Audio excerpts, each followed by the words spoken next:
This is Face to Face with the Gen Z Nairobi edition. I welcome you all and thank you for honoring our invitation. And today we want to speak about propaganda and its effects, especially in the political space that we have here today. Today, as you noticed, we have at least 2 rallies, and most of the information there, if we don't sieve them and get the right information, it is very true that we might fall prey to propaganda. And first of all, I want to introduce each and every one of you so that we know whoever is here with us. And I will start with the man on the tie. How are you? Do you have a microphone? Yes. Okay, good afternoon. Good afternoon. It's even, yeah, it's afternoon. My name is Hanif Bashir. 2 names obvious, and I'm a law student. I'm still in my intellectual journey. That's all. Thank you so much. Next. Good afternoon. My name is Shelvin Agneta. And yeah. Thank you. Good afternoon. My name is Martin Ogindo, and I'm happy to be here. Thank you. Hello. Hello. My name is Pauline Kuveve, and it's a privilege. Thank you. Good afternoon, everyone. Good afternoon. I'm Bori Nicholas. I'm a political science student at the University of Nairobi. I'm glad to be here. Thank you. Next. Yes, good afternoon. Good afternoon. My name is Tony Blair Onyango. I'm the chairman of Nagi Comrades Alliance, and I'm a graduate electrical engineer. Thank you. Next. Good afternoon. Good afternoon. I'm Edwina Stella. I'm a student from the University of Nairobi. Thank you. Next. Good afternoon. Good afternoon. Yes, my name is Luko Diambo. I'm a postgraduate student at the University of Nairobi. I'm glad to be here. Thank you. Next. Good afternoon. Good afternoon. My name is Noor Salma and I'm a student leader from the University of Nairobi. It's a pleasure to be here. Thank you. Next. Ongoya Fidel Castro, University of Nairobi. Thank you. Good afternoon, everyone. Good afternoon. I'm Wakisho Terry, a student from the University of Nairobi. Thank you. Good afternoon. Good afternoon. My name is Cecil Akinyi, a student from the University of Nairobi. Thank you. Bwana Yesu asifiwe. Asifiwe sana. Agola Josh by name, but you are scientist by profession. Thank you. Next.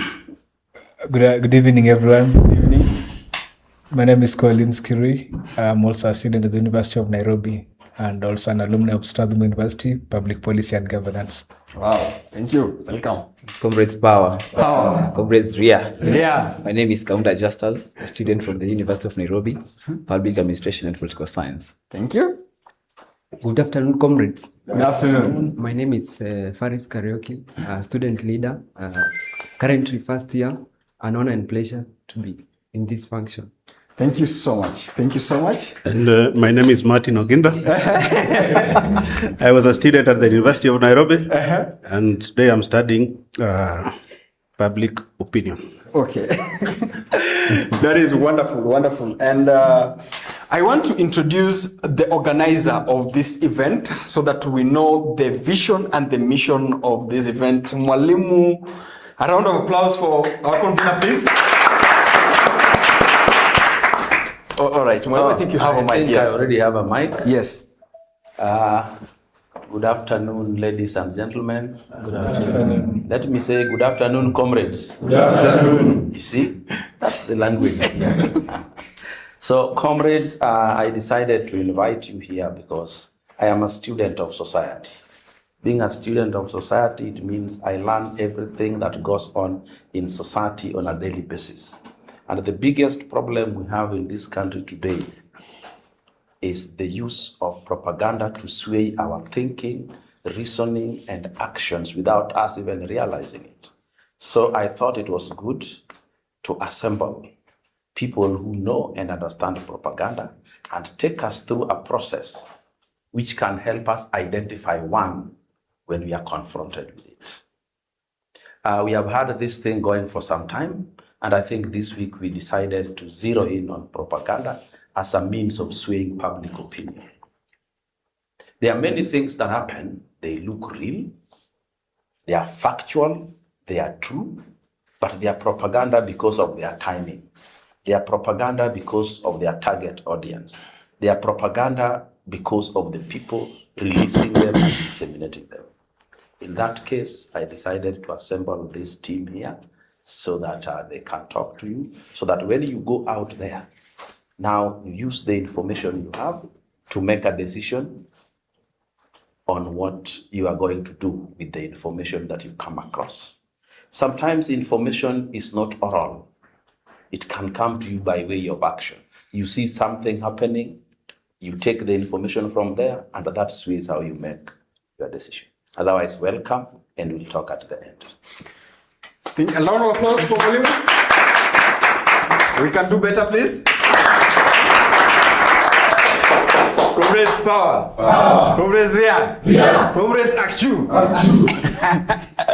Thank you so much, Mwalimu, for that wonderful introduction. And I want just to begin this conversation by introducing Advice Mundalo, who is here and will talk about propaganda, especially in social media, because we consume most of our news are more social, from X to Facebook and to now most recently TikTok. So it is important that we know what should we consume and what should we not. And of course, that one brings us to even the mainstream media. We have different political analysts analyzing news here and there, but more often than not, those analyses are skewed towards the political space that they support.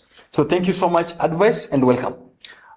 Thank you very much, Emmanuel, for having me. I'm very glad to be here to have a conversation with the comrades. I'm sure among the panel, I'm closer in age to them than most of my colleagues, and I'm glad to be sharing with the students. I was a former student leader of Kenyatta University, so I'm quite irked by the fact that I don't see Kenyatta University comrades here. But I have been able to see colleagues in the political science space because I'm a graduate of political science myself. So I think the guys who are doing political science, kudos and good job. So, yeah, so as rightfully put, my name is Mundalo Advice. I have been in this political space for quite a while. Most people remember me more for my most recent role, which I was serving at the Jubilee Party as the National Youth Chair. But apart from that, I'm a communication strategist, I'm a political strategist, and I lead an organization called 2 Cents Leadership Institute, where we basically do matters leadership training.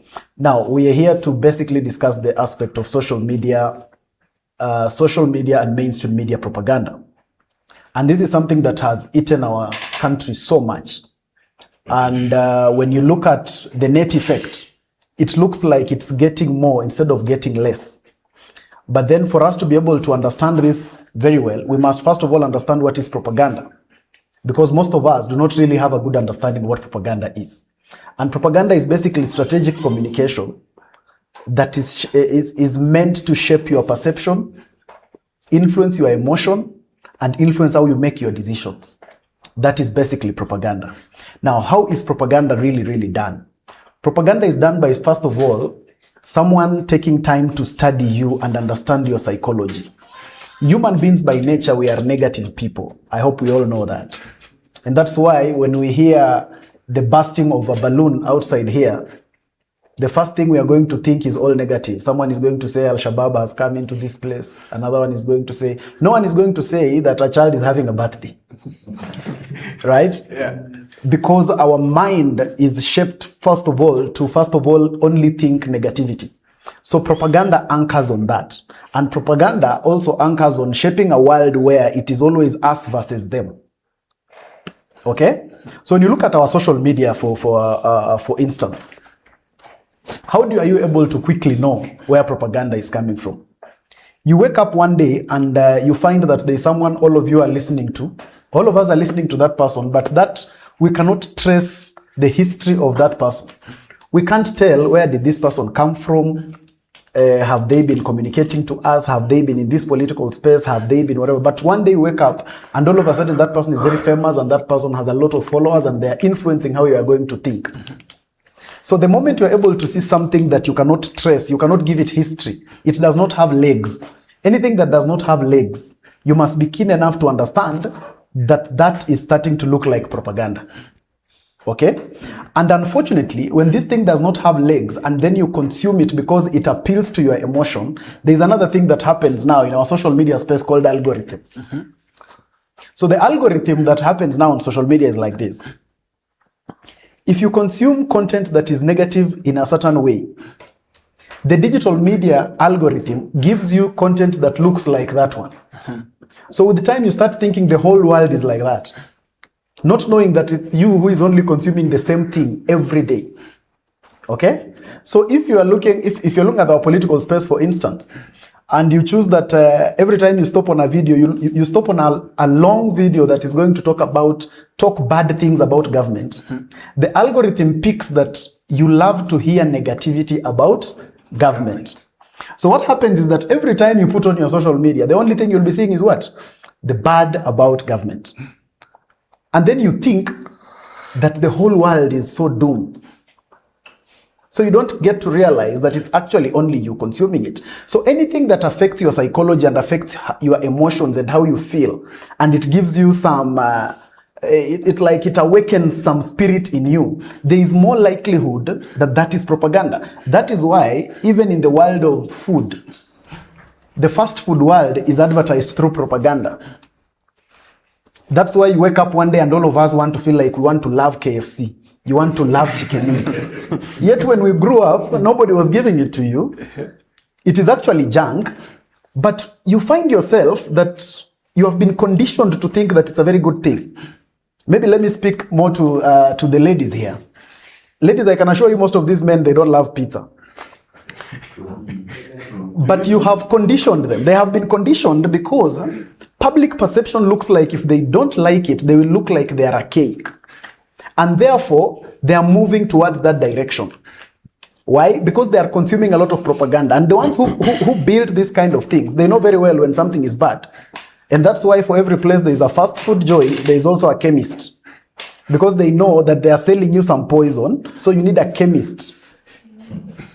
That's why when you stop at any petrol station, you go and buy some junk food, you fuel your car, and then there is also a chemist. Because they are aware of what the repercussion is going to be. But because we consume without thinking, that is how we get affected. When you look at our mainstream media, as I finish that I'm not too verbose, when you look at our mainstream media, propaganda is shaped like this. When you see information that does not compare, then that is propaganda. For instance, we cannot be able to have news that speaks only one language. You look at what was happening recently when the government was struggling with the debacle of grade 10 and the transfer and some of those problems about which child has not gone to school and all that. Yes. Between you and me, do you think more children were able to transition to the next, or more children were the ones who are not able to transition? More were able to transition. But what did the media feed you? The media only told you about the ones who are not able to transition. And it went on for about 10 days. You would switch on your TV and every day you're being told about, and with all due respect to all those people, because I have no problem with them, but there is a story about some child in Kisii who has not been able to get a school. Yeah? And sometimes they would anchor the story on something that does not necessarily concern government per se. Like I saw one where the media is telling you that there is a problem here because this child has not been able to go to school because the parents do not have fare to go to school. So the story is made to look very sensational and very sentimental, and we get very annoyed. But in whole reality, whose responsibility is it for a child to have fare to go to school? Is it a government responsibility?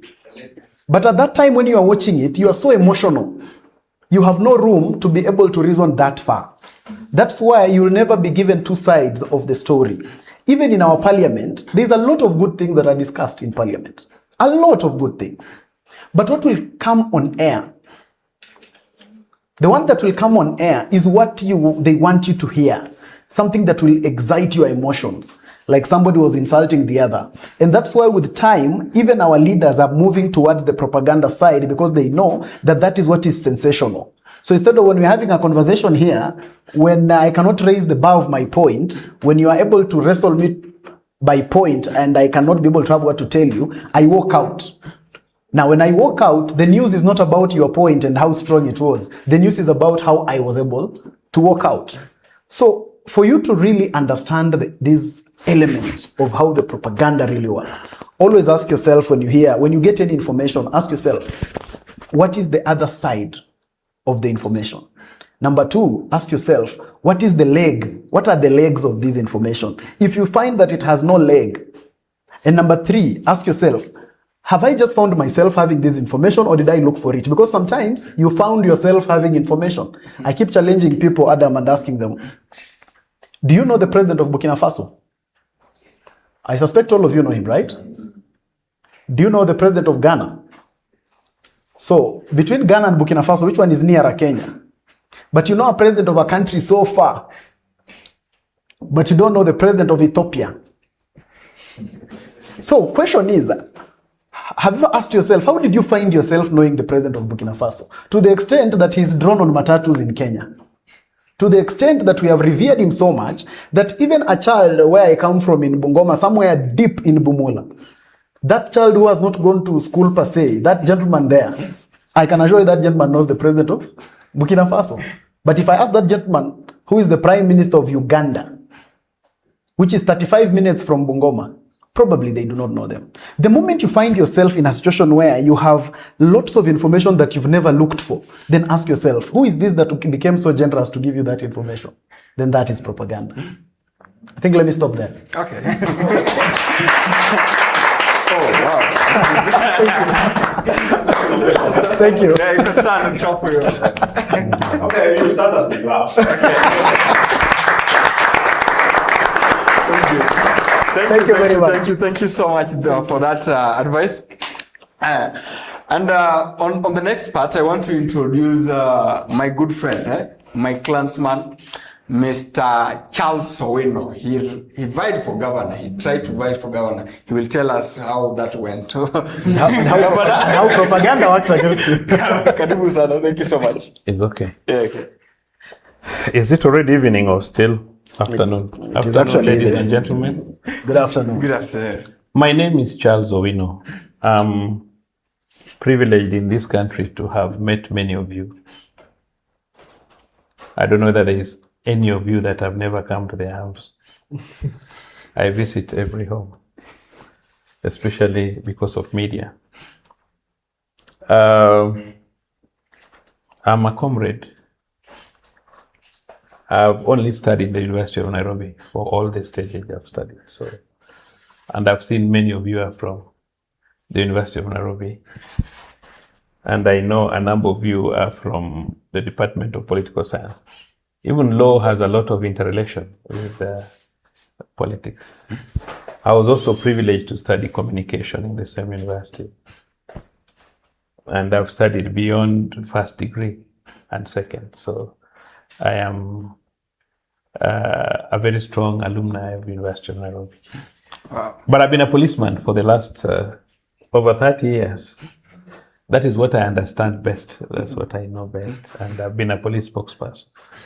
And therefore, when you talk about propaganda, I understand what it is. But I've not been involved in disseminating propaganda. Basically, propaganda means biasness or misleading information with an intention to sway the thinking, the beliefs of individuals. That is what people mean by propaganda. You find yourself sometimes in a situation, especially among the political class. You know, we are going for elections next year. Yes. Yeah. And we will be fed with a lot of misleading information. Information that is biased, information that is not. That is misleading, information that is not factual. Yeah. Who does not know that during the run to the last election in 2022, the price of unga was very high. And you know our staple food is ugali. To an extent that government tried to subsidize the cost of the price of unga just before elections. But who also does not know that since this government took over, the price of unga has gone down with a number of factors. One factor is the subsidized fertilizer, which has been made available. For anybody who comes from a community where there's farming, even if you farm coffee or tea, people are getting fertilizer at a very fair price. Even now in my phone, I have messages informing me that my fertilizer for this season is ready. Those are factualities, isn't it? Yeah. It's also known that we have been lucky. We've had very good weather, save for last year. Between July and December, our rainfall went down, but previously we had very good rainfall, and therefore the price of unga has gone down. Who is not aware that our dollar, as at the time of the last elections, was our exchange rate was very high, at 170, 169, around there. Who does not know that the value of dollar has come down? It's factual. Equally, our credit rating as a country, as in what we mean by a credit rating is leverage to be loaned. Today, your credit rating can be low because you've not had a salary, you don't have land of your own, so you cannot get credit. So even as a country, if you're not able to pay your loans, then your credit rating goes down. And everybody knew we took a loan in the previous government called Eurobond. And therefore, everybody was anticipating Kenya was going to go down. Fortunately, we paid. Are you getting those facts? Because I'm a student of political science and a student of communication. But today, what do you hear from? Is there any member of the opposition who wants to remove this government and come in who can tell you that? No. They'll just tell you there is unemployment, there is high cost of living, isn't it? Which is true. The level of unemployment is very high. But does it start with this government? Because that is what you want to hear. Because truly, the unemployment is African. It's there. The level, the rate of unemployment is very high. But is it not true that this unemployment level did not start yesterday? It has been there. So we should be looking at what could be the factors that cause unemployment. So if today I'm a presidential candidate as Owino and I want to remove the sitting president, do you think if I come to office in 2027 August, I will automatically create jobs? Are you getting me? Yes. You create jobs given an environment. I now want to push you to so anybody who tries to give you information which is not factual, which is misleading, aimed at making you believe that a certain person is bad, which is not true, his objective is don't vote so and so. So that is what he wants at that time. Once that information is biased and it is misleading, then it becomes what? Propaganda. I give you an example of where I work. The role of the police is to provide security to everyone. And I can tell you, if today it is said there will be no police in this town, all the robbers will come to town and they'll steal from it. But because the police are working, you can't see them. Are you getting me? Yes. But somebody will tell you these are not working. Now, I'll give you an example of the Constitution 2010. There's something called picketing, demonstration, assembly. Are you getting me? Yes. If you go to the Constitution, Article 37, it says, every person has a right to picket, to assemble, to demonstrate peaceably and unarmed. Nyinyi, you've seen people coming for demonstrations if they are peaceful. And if they are unarmed, tuseme tu ukweli, you've seen it. Are you getting me? Mm-hmm. Equally, there's what we call public order. There must be public order. Imagine you are bringing your mother all the way from Meru to Nairobi Hospital, and she's in an ambulance. And then the road is blocked, Thika Road. You can't bring your mother to hospital and she dies on the road. Imagine your mother is a single mother. She runs a salon. And there's demonstration, and somebody goes to the building where she runs her salon, burns it. On top of it, she has a loan from Kenya women. The salon is burnt, the loan is pending. Where is your mother? And where is your family? In the name of Kasongo must go. Going is not a problem, as we have no interest on who rules the country, who doesn't rule the country.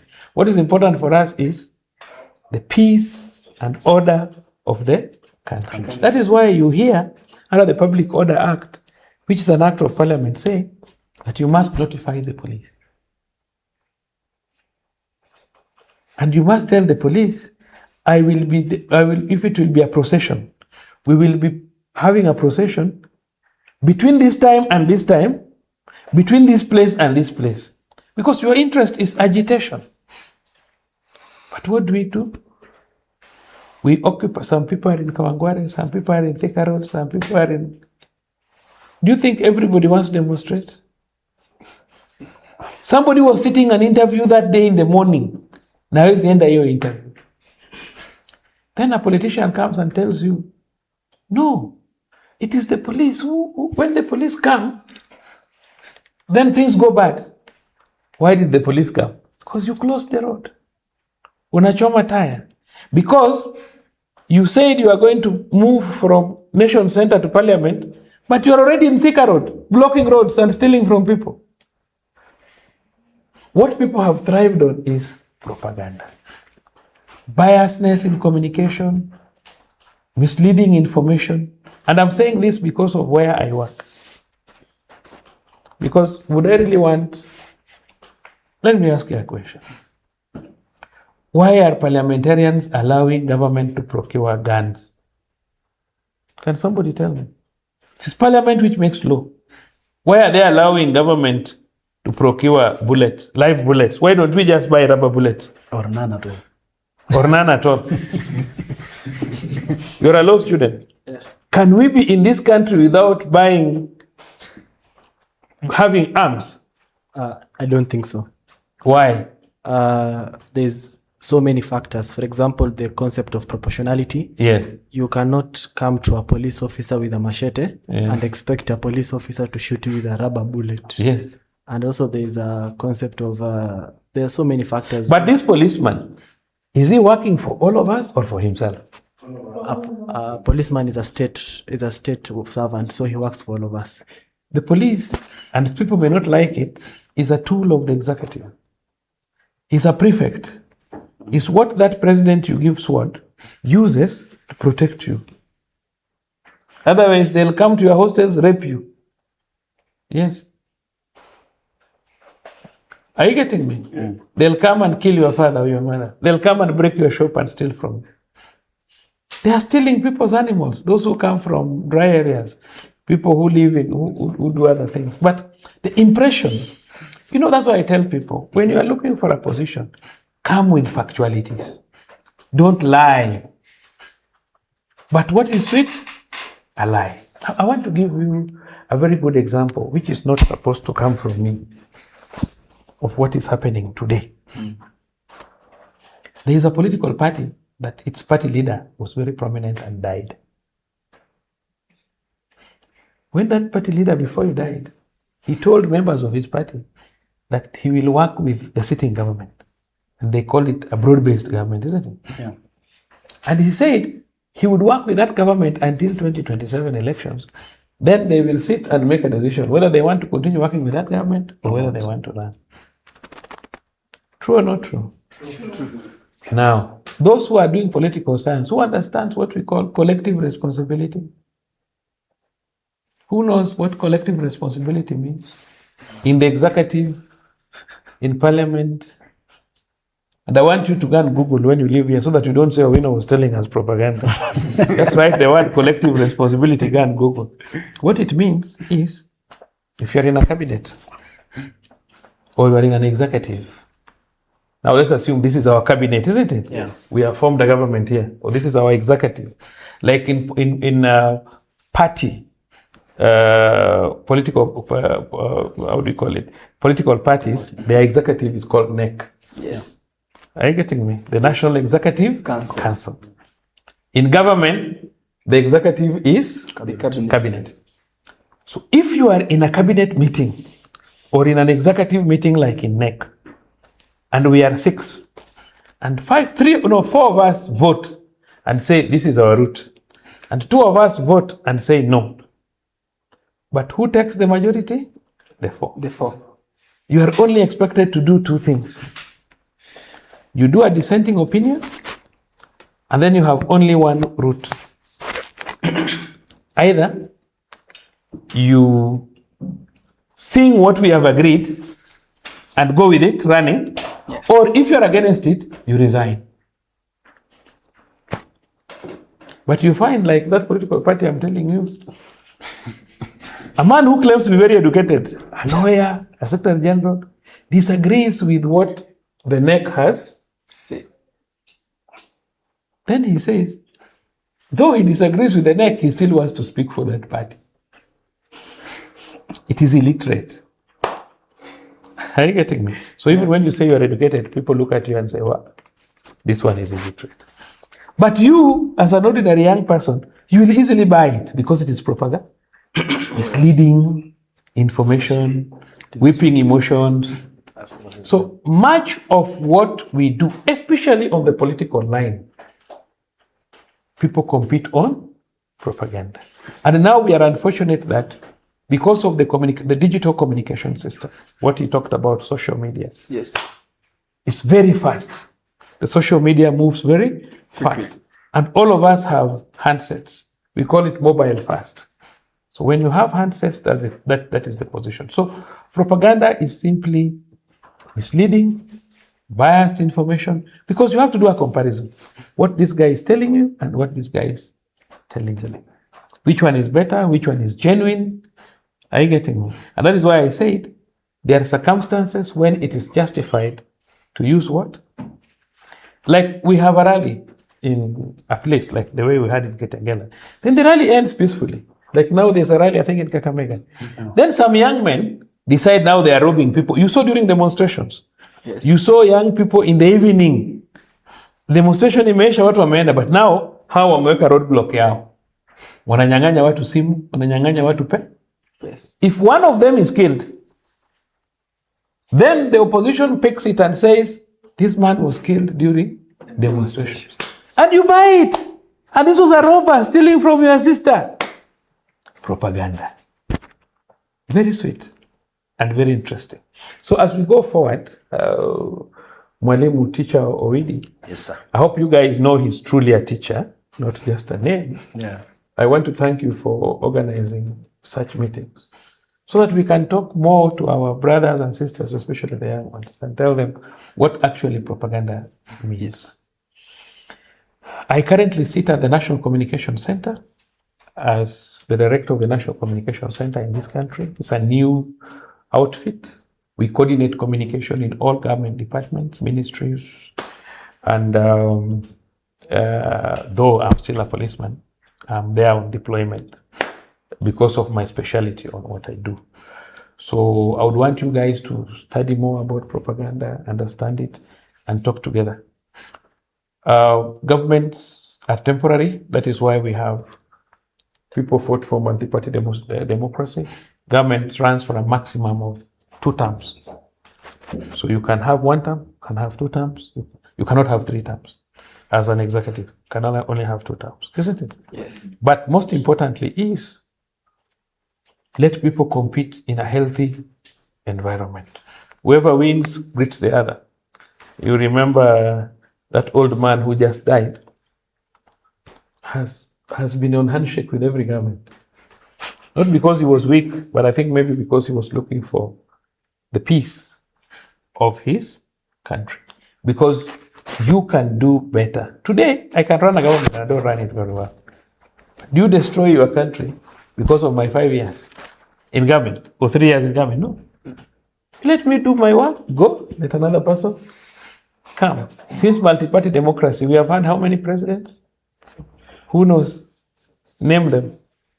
The president, the former president, President Uhuru Kenyatta, and also have President Kibaki and President Moi.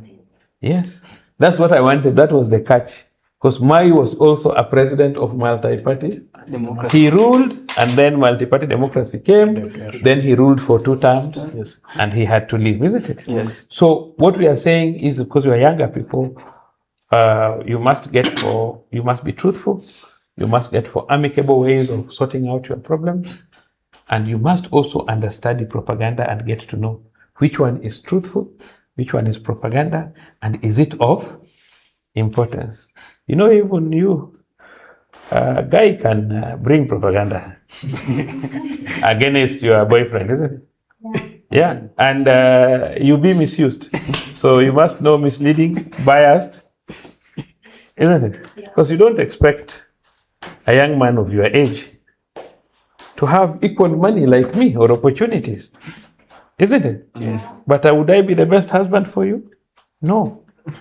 Your age mate like that one, as much as you start in a small way, but you can Grow. You know me, if you are with me, in the maximum 10 years, I may even stop to be a husband. I may just be a zombie, isn't it? The chances that I'll live for another 30 years is almost zero. And that is the time you are at your peak. So if I come with propaganda, it's true, I may have more money, everything, but would I be the best? No. I'll tell you I'm the best because I can buy you a house, I can buy. But for being a husband, truly, am I the best? No.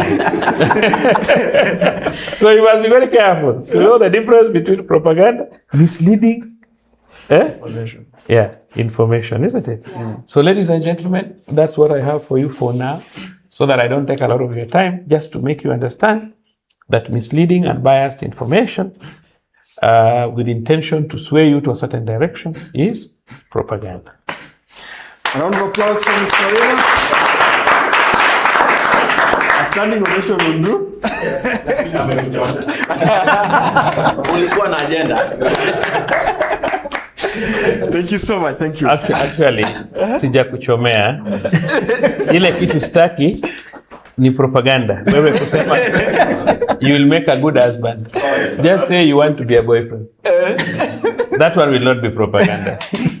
Boyfriend is not propaganda, but husband, no, propaganda. For 22-year-old, 21? Propaganda. Yeah. Yeah. Thank you so much, and I want to introduce our next speaker, Mr. Oduor Owidi. Karibu sana mwalimu. I'm actually not really the next speaker, but I was taking notes. Yes. And I want to take you through the notes I've taken from the 2 speakers. And after that, because they have taken you through propaganda that manifests in their professions, in their fields, and in their experiences. I wanted to take you through what I have picked. That propaganda, number 1, involves name-calling and smear campaign. Name-calling and smear campaign. Smear campaign is where you take a good man like me and you paint him black and a criminal and a corrupt person and all that. That happens, especially when the target is either a political opponent or a government of the day. Mm-hmm. And we use generalities. You just come and say, this corrupt government, but you don't want to say what it has done to make it corrupt. You don't want to say what you came through that makes it now corrupt. So in such smear campaigns, they use generalities so that they cannot be challenged. You know, if you say, so-and-so is this minister in this government has stolen this, then it can be challenged with facts. So they use generalities. Besides what is called name-calling, there is what we call scapegoating. In this case, you attribute complex issues again to generalities. Even things that ordinarily is a problem of society, you want to attribute it to that government of the day. This is very bad government. Don't you see the way we are jobless? Don't you see the cost of living? We are in a country which went to the streets against a government they swore in only 3 months earlier. But you are in the streets complaining about cost of living. We are in a country where we went to the streets talking about open the server. When we educated people know the votes were cast at a polling station, only transmitted through a computer system. So if you open the server, you will not find facts, figures, and numbers. And even if you do, you could find them outside because you can take the one at the polling station, compare with the one at Bomas, then you know the results. We went to the streets for that, knowing very well the Constitution of Kenya ensures that electoral process ends at the Supreme Court and there's nothing else you can do. But we still went to the streets because of propaganda, because of smear campaign and scapegoating. Then there is fear-mongering in propaganda. You go telling people, oh, this government is going to collapse. Oh, you are going to be killed at night. Subaru is going to come for you. Fear-mongering because emotions impede judgment. Once we have raised your emotions, then your judgment is weakened. You misjudge. And emotions is not only an issue of anger. Even love is an emotional issue. We can overlove you too much so that we can misuse you. So, fear-mongering is a very important tool in propaganda. Then we are called card stacking. In this case, we present only facts that further our cause, that promote our cause. For example, the government has done 1, 2, 3, 4, 5. We forget about that. We only concentrate on what it has not done. Yet we know what it has done is more. For example, today, anyone sitting here, if we are told to count on your fingers the profound projects and services provided by this government, and then count on your fingers the ones that were done by the previous ones, probably the ones we'll count for this current government will be more. But card stacking, that is what we are doing. That is the method of propaganda that we have there. Then we have what is called sloganeering. Moi must go. Ruto must go. We are us and they are them. That sloganeering is a very primitive way of doing things. They are the ones where you find some people are singing the street, we are the people. Do you know, in God's creation, sloganeering is commonly used by apes. When apes want to fight a cat, be it a lion or a leopard, you hear the noise they make. That is their form of sloganeering. And it raises their emotions. And they attack the enemy without considering the dangers that can befall them or what the enemy has done. So be very careful about sloganeering. When somebody proceeds to sloganeering, be very careful. He is misusing you. Let's go for facts, figures, and logic to make a decision on the basis of who is our opponent is. There is also the manipulation, where we manipulate the information, we change facts. You can even have a very good photo. The only propaganda about it is the caption. Or you have a very good story, but the photo that you send it with is one that happened in Ghana, and you bring it here in Nairobi. We manipulate information, and we give it to you. There was a time we had the street protest here by the Gen Zs. And they took a photo that happened in Ghana many years ago in the streets where candles were lit. And that night, that photo went viral. Thank God Google had brought a picture search. And when we searched, we found this is something that happened in Ghana. There is also false content. Part of what I've said involves false contents. unrelated photos, unrelated reels, misleading captions. And that happens a lot.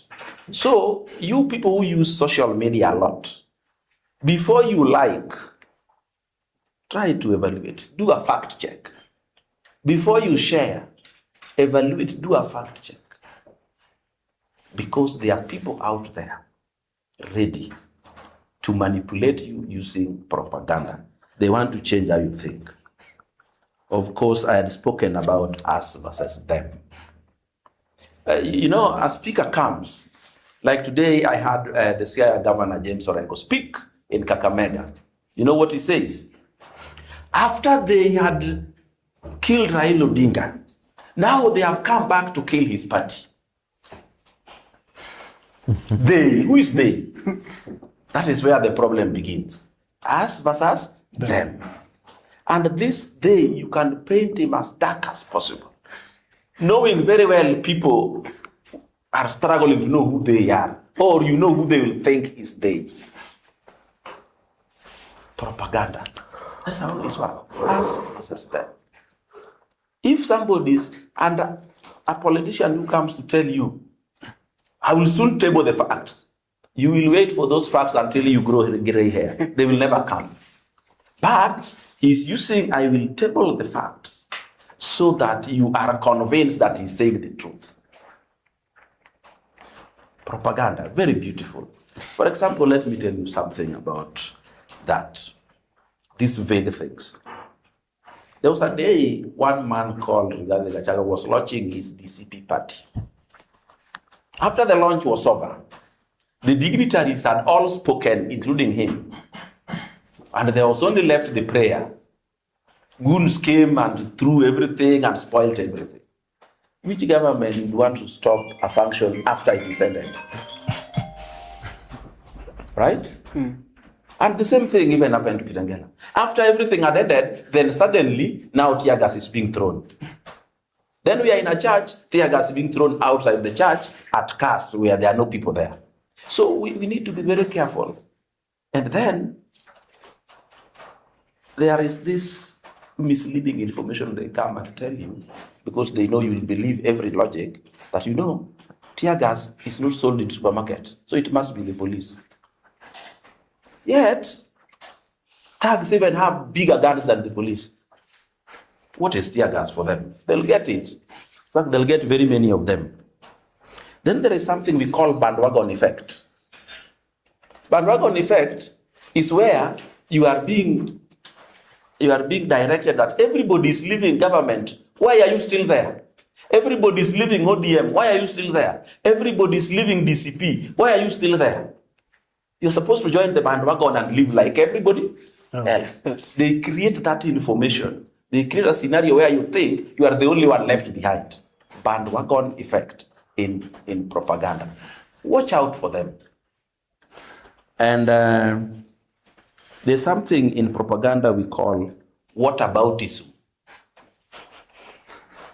Whataboutism is that moment when you complain about what I am doing, and I tell you, but the government is doing worse. You are doing this, what about Mheshimiwa Ogendo? He's doing this. That is also there in propaganda. And then, finally, and very important, they use humor. Humor is used largely to spread propaganda far and wide. Those memes that you normally see, or you call them memes. Memes, okay. Yeah. As I went to primary school in Noma Bay. So those ones, and those humorous reels that you normally spread across. You think you are sending to your friend a joke, but that joke is carrying propaganda that is going to change his way of thinking. So what I wanted you to do is think out about propaganda. But there is another worst form. The worst form of propagandas is this which involves murder, it involves fake arrests, it involves fake abductions, and so on. There's a small story I will tell you very quickly without naming names. In the first general election in this country, there was a constituency which had 3 clans. In those 3 clans, there were 2 prominent candidates. And these 2 prominent candidates were coming from one of each of those clans. When the campaigns went on, it was clear that 2 clans had ganged up to support one candidate to defeat the other. This other candidate thought through and said, this thing I've lost. So he brought the most dangerous form of propaganda ever. He plotted to kill his chief campaigner, who was coming from one of those 2 clans which had ganged up against him. Unfortunately for him, one of those 2 clans, the one this chief campaigner came from, did not have a candidate. We are conditioned to think with public opinion, not the rule of law, not the rule of evidence. So he plotted the murder of his own chief campaigner who came from one of the clans. When his own chief campaigner died, the people saw him as the victim, when he was actually the perpetrator of that propaganda. So you don't even need to tell the people. They just concluded, no, he can't kill somebody just for politics. We are now not going to vote for him. And they won. Years later, decades later, people discovered he was actually the man behind the murder of his own chief campaigner. And there are so many examples. There was a time we had the Gen Z protests, and you are here. I like giving examples which are near. And there was a gentleman, Oduor, who was trending one day with a girl. The girl was Kikuyu. They trended the whole day. In the evening, he disappeared. He was found at an old quarry in Georgia, murdered at night. Do you see anything between that similarity with the story I've just told you? Somebody made him famous first so that it will raise a lot of emotions. But you see, the public sees that boy as a victim of a government. Which government would commit such a crime when they are going to gain nothing out of it? So, ladies and gentlemen, in propaganda, especially the capital ones which involve murder, abductions, before you conclude who has done it, ask yourself, who stands to benefit the most? Who stands to benefit the most? The most. If a person who has been opposed to the government dies, and he's a small person like that, do you think the government would benefit on his death? Today, I am very sure, if any of the 3 front-running opposition leaders die today, you will yourself, without being prodded, wake up and say it is the government which has done this. Yet the government has nothing to gain because the remaining 2 would even be more formidable opponents. The only person who would gain is these 2 remaining, because now one opponent is down, they are most likely going to be the sole candidates. So in propaganda, ask yourself, okay, somebody has been killed, somebody has been abducted, if any, who stands to gain the most? And finally, but something I want you to remember. There was a young man who was kidnapped in Mombasa. He was a blogger and sodomized at a police station. Do you remember? Yes. The case came out that it was some leader who did it, isn't it? Yes. What I'm telling you, in these police stations we have around here, including one where Albert Oduor died, people with money and influence can infiltrate them and murder somebody in there and get out after bribing, and nobody will even know it was done from an outsider and not from the police service. Thank you.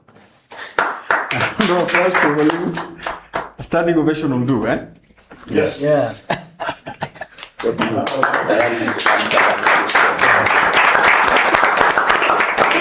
Thank you so much. Thank you so much. Thank you so much, Mwalimu. And at this juncture, I want to open the floor. But before I open the floor, I would love to hear the insights of my former member of parliament. What do you think about propaganda, Mheshimiwa? Unfortunately, Do you have a mic? Yes, mic, please. Thank you very much, Emmanuel, for this, but I'm part of the audience, so I would want the younger generation to eat first, because what they're going to eat, the old man had already eaten. Oh, yes. Then I will come later. Thank you very much. Emmanuel. Yes. I know. Mheshimiwa Owino had asked to leave a little earlier. Yeah. So if there is any question there in the audience, yes, to be directed at him, yes, take them first. All right, no problem. Anybody who has a question for Mheshimiwa Owino?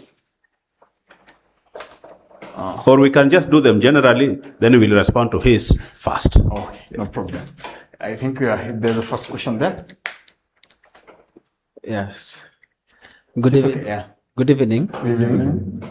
Yes, Mr. Charles Owino. This one I would really wish to, if you can help us understand this, because you are speaking from a perspective that you also help the government in coordinating its communication throughout all the departments.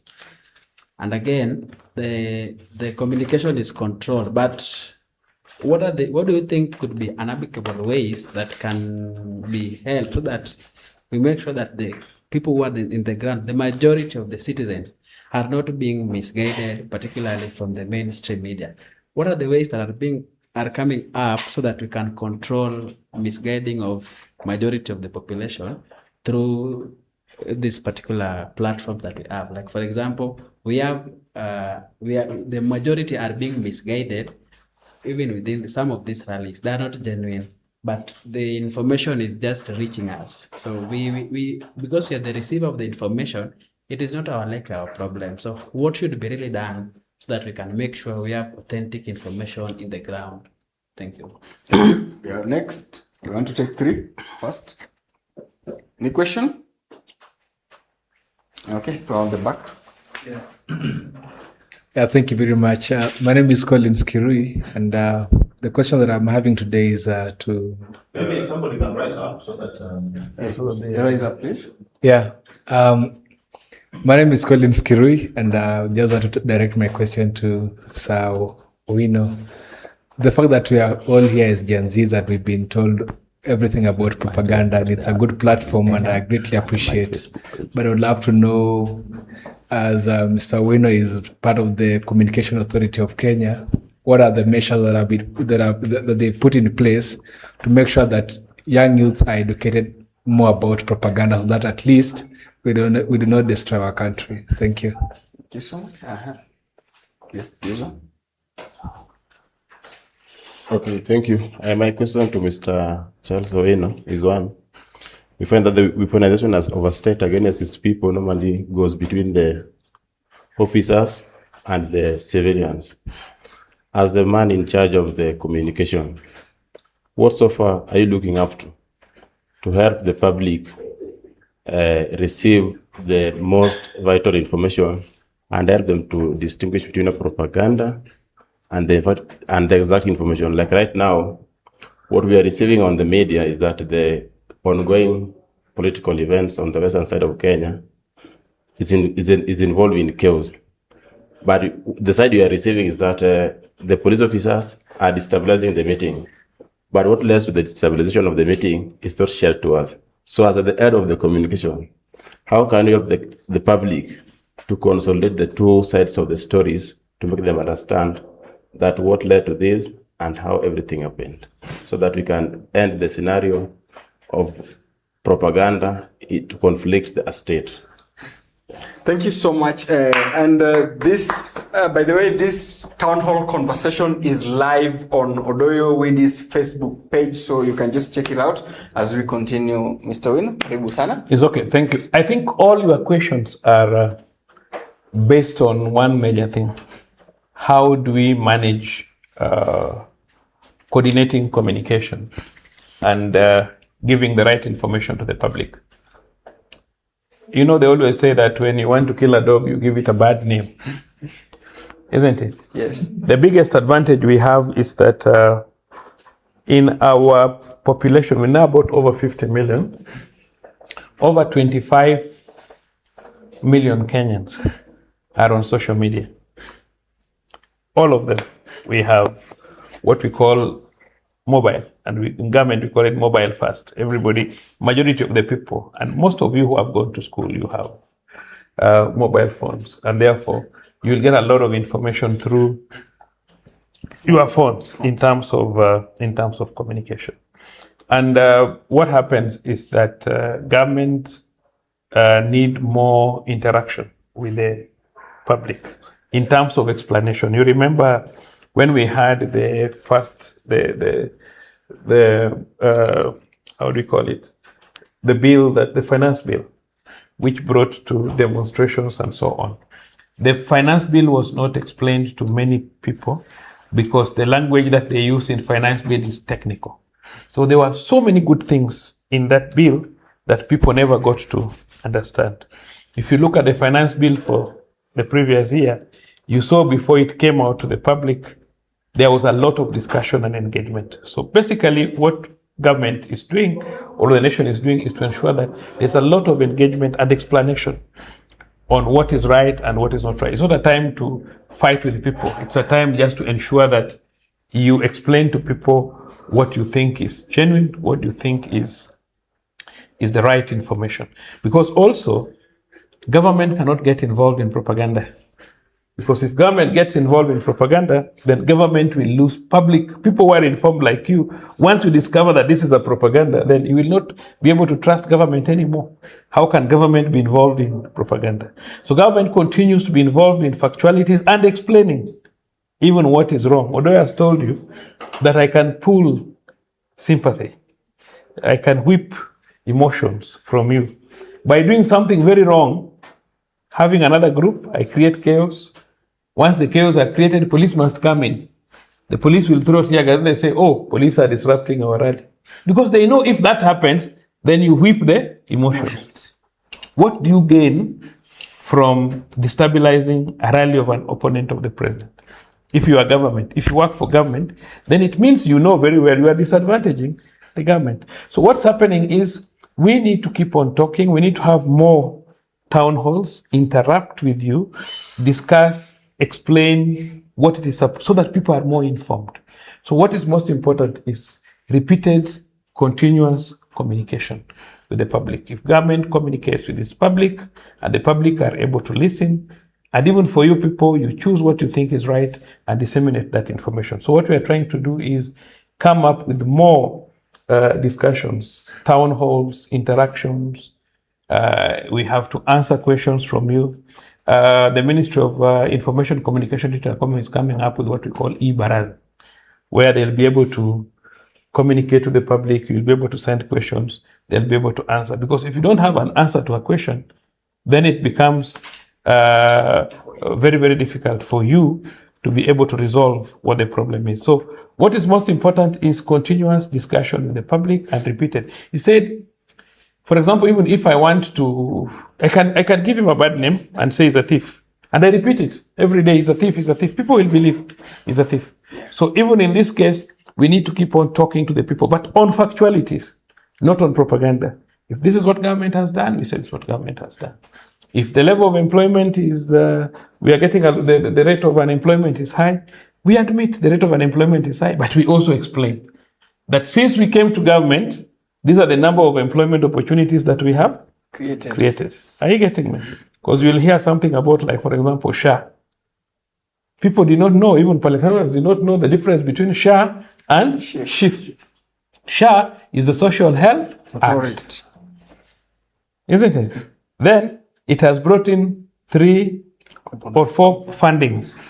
The Social Health Insurance Fund, which is SHIF, which is similar to NHIF. Because it is contributory, you contribute to get social health insurance fund, isn't it? Yeah. Then we have critical and chronic illness fund, where if this money is exhausted, then government allocates money to treat, let's say, a cancer patient. Then we have the primary healthcare fund, which is supposed to pay for, if you go to a local dispensary, you're not supposed to pay any money. You just go, you are treated, and you leave. And then we have what we call development fund, where you are supposed to develop hospitals the same way we develop schools with the CDF. But these things are at the formatory stages. I want to give you a very painful example. Today, my mother is sick. She does not have the shift. Then I go there. I pay for shift at 300 shillings or at 600 shillings for a whole year, 7,200. Then my mother goes through a procedure which government pays, which shift pays 200,000. When my mother is cured, I don't continue the meeting. Where will government get money for shift? Where now the people who are now suffering are the civil servants, because civil servants is mandatory. You must pay shift. So we are relying on the money from the civil servants without realizing that this is a pooling effect. So if all Kenyans can pool, pull together. Your mother brings her 300, brings her 200. You know how much money we can have? A lot of money. But this requires education and understanding. Before you run to say, because if somebody says, SHA is wrong, when I form government, so when you form government, what will you bring? And how long will you take to bring it? And if you bring NHIF, you're just bringing SHIF in another name, minus this other funds. Are you getting me? So our communication requires that government should explain their position. Every day, and engage with you people. Thank you. Yes. Now, excuse. Yes. It's good you've explained it so well. So do you also have a recommendation that, because for the government to do this continuous discussions, continuous engagement with the society, then they need to have more people, because through that is the only way the information can reach us down here. So maybe if you have your time with them, tell them that the information is not right here because our channels is not complete. We cannot, some of us, we get the information, but how many people are there to explain? Maybe not all. So I think the channels, so that this information can reach the ground, and they reach the ground facts and properly. So maybe the government needs more people. You can give them as a recommendation. Thank you. Not maybe. The government needs more people always. But what we are saying is every one of us has a role to play. It's just like you can be a very brilliant student, but you like truancy. Your father is putting money in school, but you are a truant. What comes up is, instead of attaining the A you would have gotten to go to a better program, you end up with a C. And you go to a primary teachers training college, which is not your capacity. So basically what is happening is the communities must also understand their role and put in. And that is why an average student, your brother, who is a B material, works and burns the lamp and gets an A. He pulls himself to a certain capacity. So even as members of the public, we have a responsibility. There are many people who are just saying, government is not. He has land, he can till it, but he just sleeps.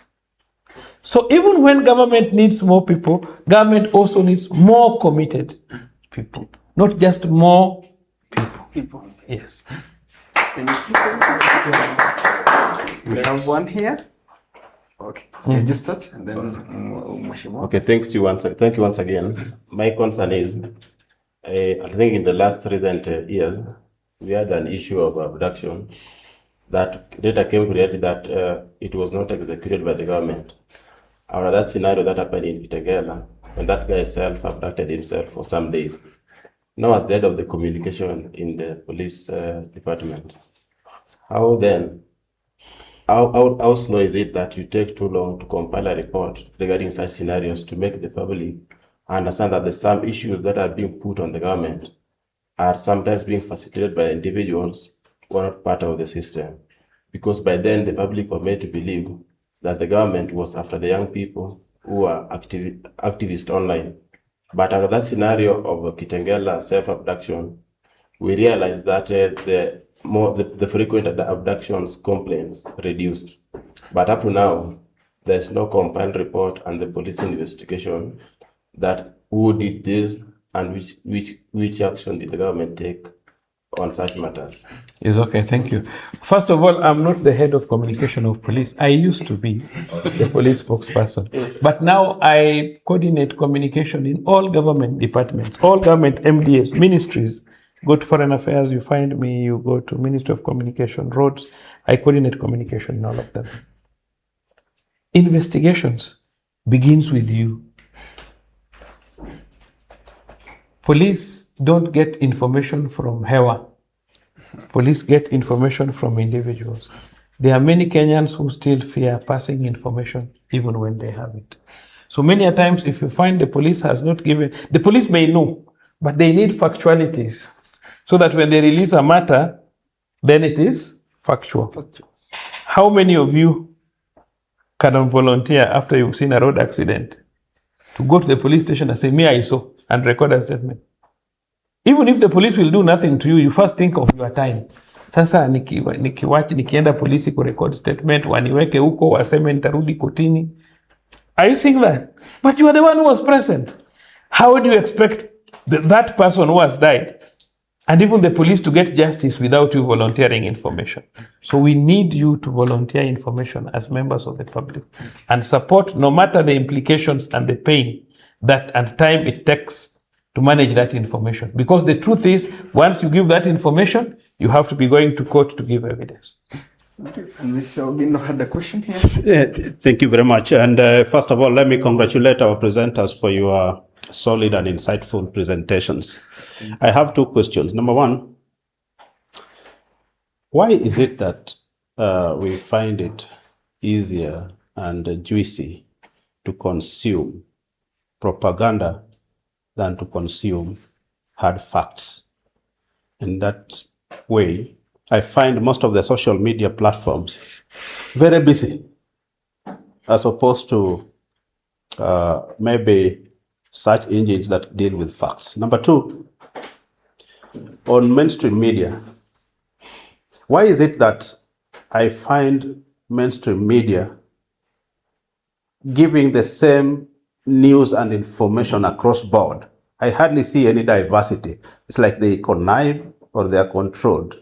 Why is that the case? I expect independent media houses to be giving independent stories. Thank you. Thank you. It's okay. Yeah. Number one, if you have a swelling here,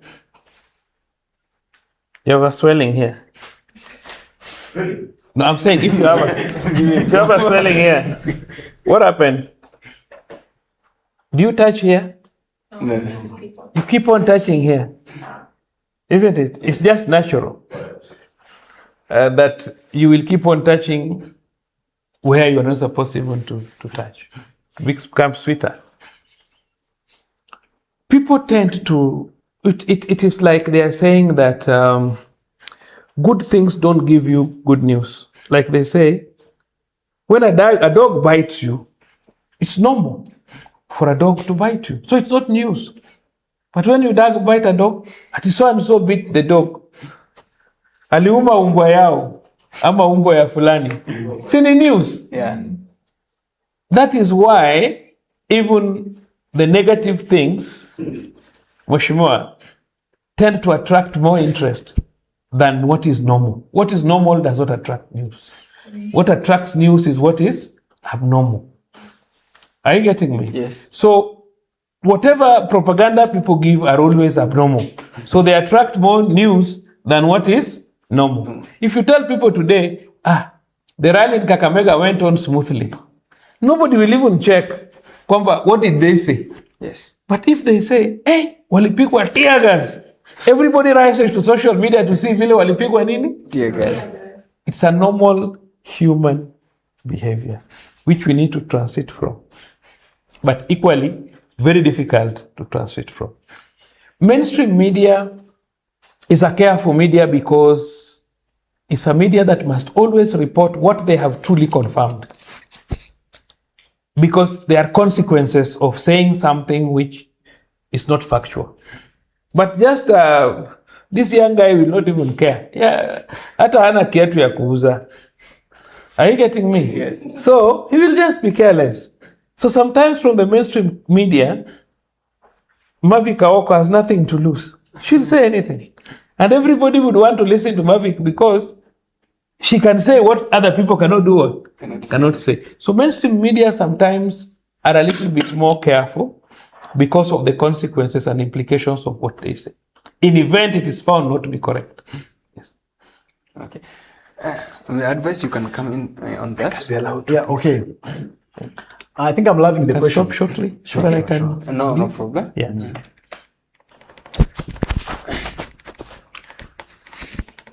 So I think you can give us your last word before you leave. Is okay. Yes. What I can tell you is that I've done this.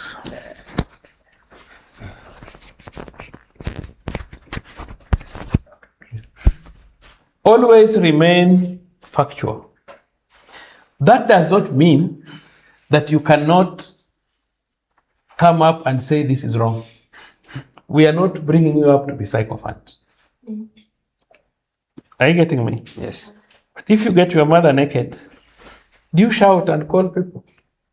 My mother is naked. No. If the scene is not pleasant for you, you can call your sister to cover your mother, isn't it? So even our country, what we are saying is, don't fail to point out what is wrong, but do it in the right way so that we don't escalate things unnecessarily. But always be ready to point out what is wrong. So we are not bringing you up to be sycophants. No. We are saying what is right is right. What is wrong is wrong. But how do we put it? For purposes of our cohesiveness, our unity, and our growth. If you look at most of the countries who have had problems, what happens? It's like your parents have not paid fees to you. You don't know why they have not paid fees. And then you run away from school because fees was not paid. Who loses? It is you who loses. So what I can say is resilience, being factual, pointing out at what is wrong in the right way is what will guide us and will take us far as a country. Thank you so much. Round of applause for Thank you so much. Yeah, that is. Okay. Thank you so much. And I wanted advice to get into the question that Mheshimiwa had asked about. Yeah. Thank you, Adams. Now, that was a very interesting question because I remember the question was about why do we find it easier? Why do we find it easier to consume propaganda? And this is the reason why we find it easier to consume propaganda. Number one is because propaganda is sweet and propaganda is consoling. The reason why it is propaganda holds a very pinnacle space in our existence is because propaganda puts the burden of responsibility on someone else. And all of us love it when the burden of responsibility is placed at the doorstep of someone else who is not us. So propaganda makes you believe that you are good and the other person is bad. Propaganda justifies why you are in the situation that you are in.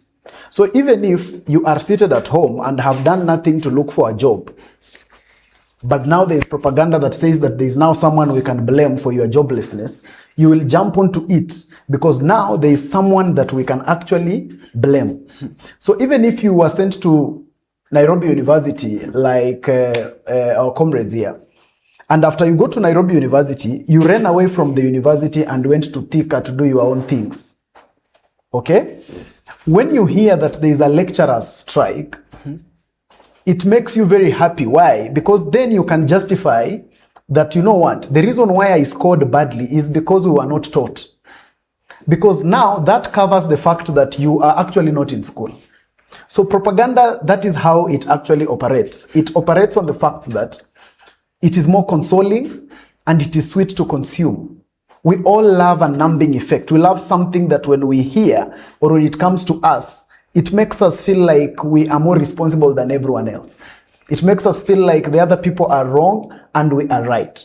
That's why it is always easier to lump all blame on governments. Why? Because after you lump the blame on government, you look responsible. Yeah, it is the same thing. Even in your relationships, they are also full of propaganda. Because in your relationship, you never see where you are going wrong. You are always accusing the other person. You are always saying the reason why this relationship is not moving is because of you. How many times do you in your relationship say the reason why there is a problem in that relationship is because of me? Rarely. Because now that is the whole scale of what propaganda is about. We love to consume it because it makes us feel nice about ourselves, and it places the burden of responsibility on someone else. And now there was another question about our media houses and why sometimes they do the things that they do.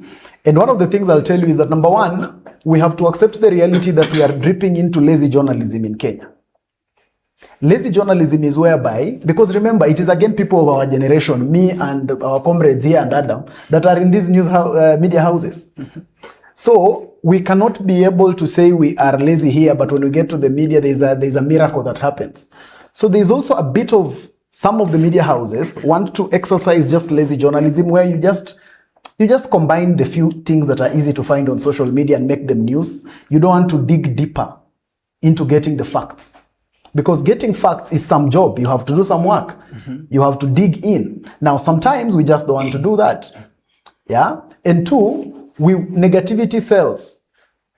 Not because negativity sells everywhere in the world, but we are a society that has been able to make ourselves love negativity. And because of that, the media wants to sell to us what we want to hear, because we want to hear negativity. It is not the whole world. I want to challenge you that tomorrow morning or on Monday, when you are buying the newspaper in the street of Kenya, also, as you Google the newspaper headlines of Kenya, Google the newspaper headline in South Africa, Google the newspaper headline in China, and see whether China will be speaking negativity as well in their country on all their newspapers. But on our newspapers, we will find negativity from top to bottom. Why? Because we have been accustomed to want to consume negative things and want to consume a lot of negative energy. And that's why our media wants to actually spin it in that direction. Because at the end of the day, we all want to feel nice about ourselves.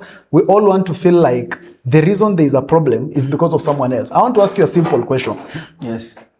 Since we were all born, have you ever discovered that there is no point where government was good? I don't know. Me, since I was born, I have never had a time when people said, wow, now this government is very good. Have you ever found that moment? All governments have always been bad, right? And then when we go to the next government, the previous one has always been good.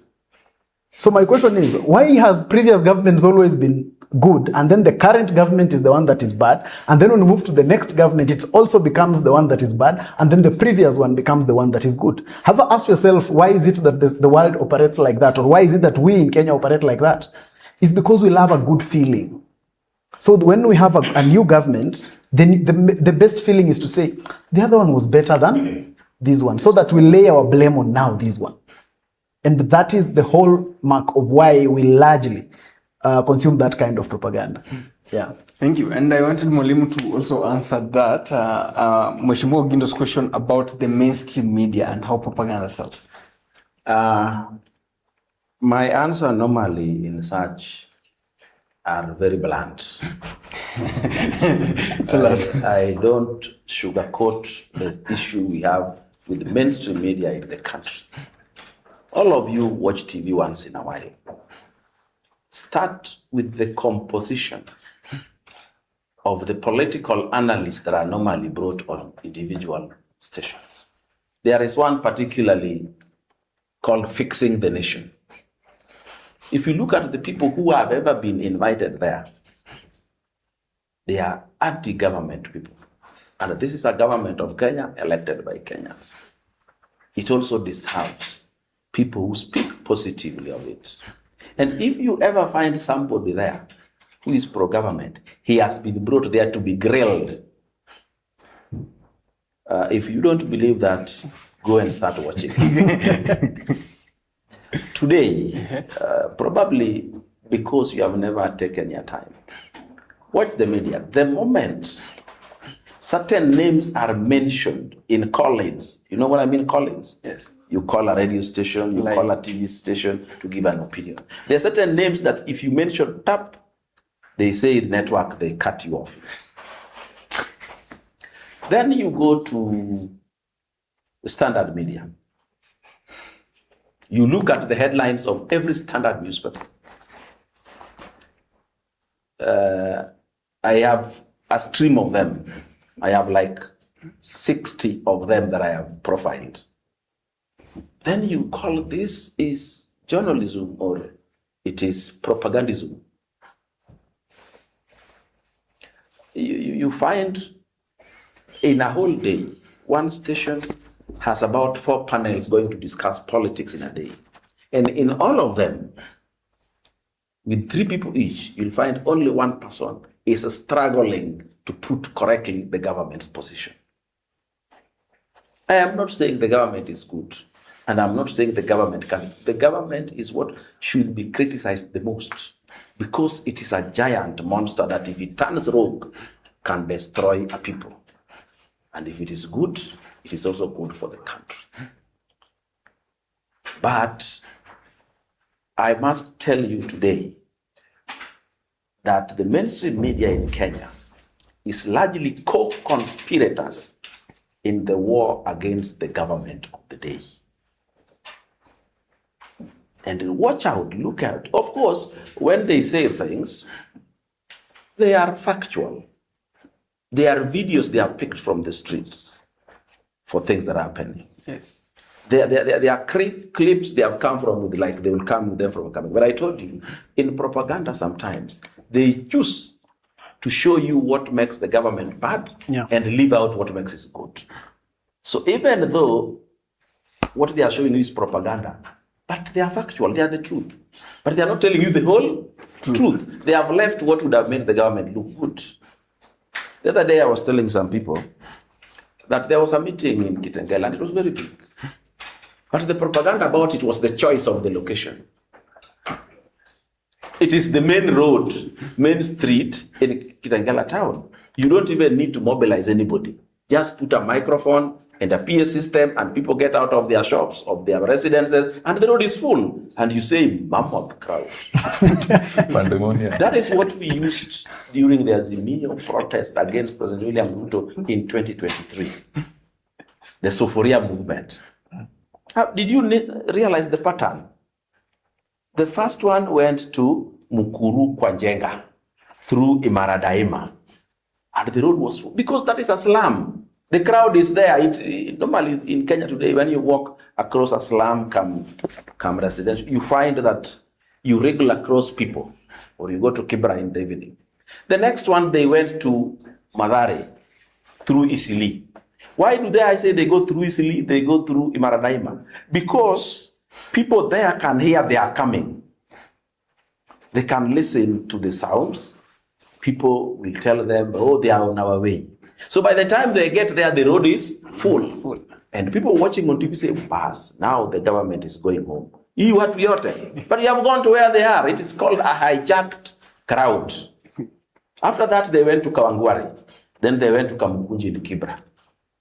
In this city, anyone who wants to make a political statement, if you are on one political divide, you go to Githurai. There is a ready crowd. If you are on the opposite political divide, you go to Kamukunji in Kibra. There is a ready crowd. That crowd is not yours. You have not mobilized them. You have gone where they live and work and do business. So that is how propaganda changes how we think. And many people just swallow it and say, wow, did you see that crowd? If you want a crowd that will tell us whether you are popular or not, you take it to a stadium. Like in Nairobi here, if you want to know, take it to Nyayo or Kasarani. If I get out of my house in Kibra and travel to Nyayo to come and watch you, then you know you are popular. But if you come where I live, definitely I can't sit in the house as you talk out. Even if I hated you, I will come out. And I'll be part of your account for a large crowd. But the mainstream media owe us the truth. They owe us responsible reporting. They owe us factual reporting. They owe us balanced reporting, but they are not giving it to us. They are not. In fact, I had expected that after Mheshimiwa Koimburi was found to have abducted himself, And Kianyagia was also found to have abducted himself. The media should have run an investigative reporting of how this happened and told us whether even some of the others who have not been caught also did the same. But you see, they know very well that the people do not think outside the box. I normally say we, the public, are lazy thinkers. When a report comes that Owini's opponent has been murdered, they do not say I'm the first suspect. They say I am the only suspect. There's no other. They don't think outside the box. And they don't even realize political opponents can go to great length to kill their own relatives for political ends. That is why I do a lot of research on what happened. Is it propaganda or not? But our unfortunate thing is our media houses have grouped together. The reason we may not talk about it here for now, so that they bring the government of the day down. Thank you so much. I want to take another round of questions. Yes, can start from you. So, I'm Faris, a student of the University of Nairobi. You can stand up, please. Yeah. So I think so. I can block just proceed. Okay. So, a student of economics. So, I've loved the concept of the flow of the propaganda issue, everything, and I think so. Even I can plug myself even understanding the concepts in the political science ground for me to be able to understand all these facts. So my question is, we as the young generation, so when leaders say that the youth movements are the concept of propaganda, is it that they want to silence the dissent, and how can we as the young generation, the Gen Zs, protect ourselves from the manipulation and even not to be influenced negatively, but to be influenced positively with the propaganda issue? Thank you. You have a next question? Another one, please. Okay, you're the lady. Next. My name is Shelvin. Yes. And I've learned something that you've said that propaganda is tasty, juicy. So I'm currently under in politics in school. Trying to vie. So don't you think? Can you think sometimes like the propaganda can also help somebody in gain? Do you think like I'm supposed to be so truthful to people to gain their trust, or should I be at some point you have just to use propaganda so as to get what you want? All right. I think we'll have to answer that advice. Okay. First of all, there is no powerful tool that is better than the truth. It's just that the reason why propaganda sells very fast is because truth also moves very slowly. And most of the time, there is no alternative. Okay? Yeah. So, if you are a person who is running for office, it is good for you to first of all research properly and get to understand what is the real need of the people that you want to lead. After you've researched properly, then you know the real thing of why you need to lead them. Look for the real solution. Because at the end of the day, when people listen to reality, they're able to see that actually this is reality. That's why when you sit there and you're listening to Charles Owino here, you're able to feel like, wait a minute, by the way, I think that is actually true. So the only difference was that you delayed to hear it, or it delayed to reach you. So what you just need to do is get the right problem of the people and get the right solution and move it as fast as possible. Then you'll be able to counter propaganda. At the end of the day, remember I started by telling you, propaganda doesn't have legs. It is so easy to kill it. It does not have legs. So the moment you become a bit analytical and make people take a back seat and want to ask themselves, by the way, is this really true? And that's why you realize that and allow me to use this example, that about 2 years ago, was it 1.5, when during the impeachment of of the former deputy president, your emotions were so high, and so there was so much sympathy around him. And when he spoke to the media at that time, even his Facebook page alone would be like 300,000 guys are busy watching live because we were working on the emotion. And the things that he was telling us were so juicy. Why? Because, you know, propaganda is just a very complicated name for udaku. Sisi tu tunapenda udaku. So at that time, we all want to hear this thing that, you know, then I told the president this when we were seated in State House. You see the way we love those stories. Now, with the time, your level of interest in those stories has gone down. The same gentleman had an interview, I think 2 days ago, but you're not as interested as you were before. Because with the time, you're able to sit down and ask yourself, this thing, actually, hapa hivi ujamana to enjoy. And that's what I'm telling you. When you anchor your knee right, it will definitely move. That guy seated behind you has come to my office severally, and we discuss how he can do his campaigns. And you see that that's why he'll be winning very soon. And he's not doing propaganda. And then there was a question from my brother here about why are the young people the ones who are being accused of being the highest consumers of propaganda? It is true because number one, we don't research. We have lazy thinking. What we hear is what we consume. And that's why today you go to your TikTok, I don't know how old you are, but you are going to find an 18-year-old there advising all of us on marriage. And we'll all consume. And some of you will leave your relationships, and even lazy thinkers who are adults will still listen to the 18-year-old and leave their 30-year-old marriage on the basis of an 18-year-old girl who has rarely ever had any relationship. Just because she had a phone, she put it up there and said, now let me tell you 4 principles why your husband doesn't love you. And we consume. So at the end of the day, I want you to internally ask yourself as a young person, I want you to ask yourself, when last did you hear something and dug deeper? When last did you... I've just received a message here from a gentleman called Collins, one of my mentees. This gentleman got an accident on the Thika superhighway, and the car collapsed and it rolled. The gentleman was rushed to hospital. Okay? This gentleman belongs to this party called Green what? Green Movement. Green Movement. Yes. Okay? Yeah. This gentleman, after getting to the hospital, he called me yesterday and told me, Bana, it is so tough. The bills are so high.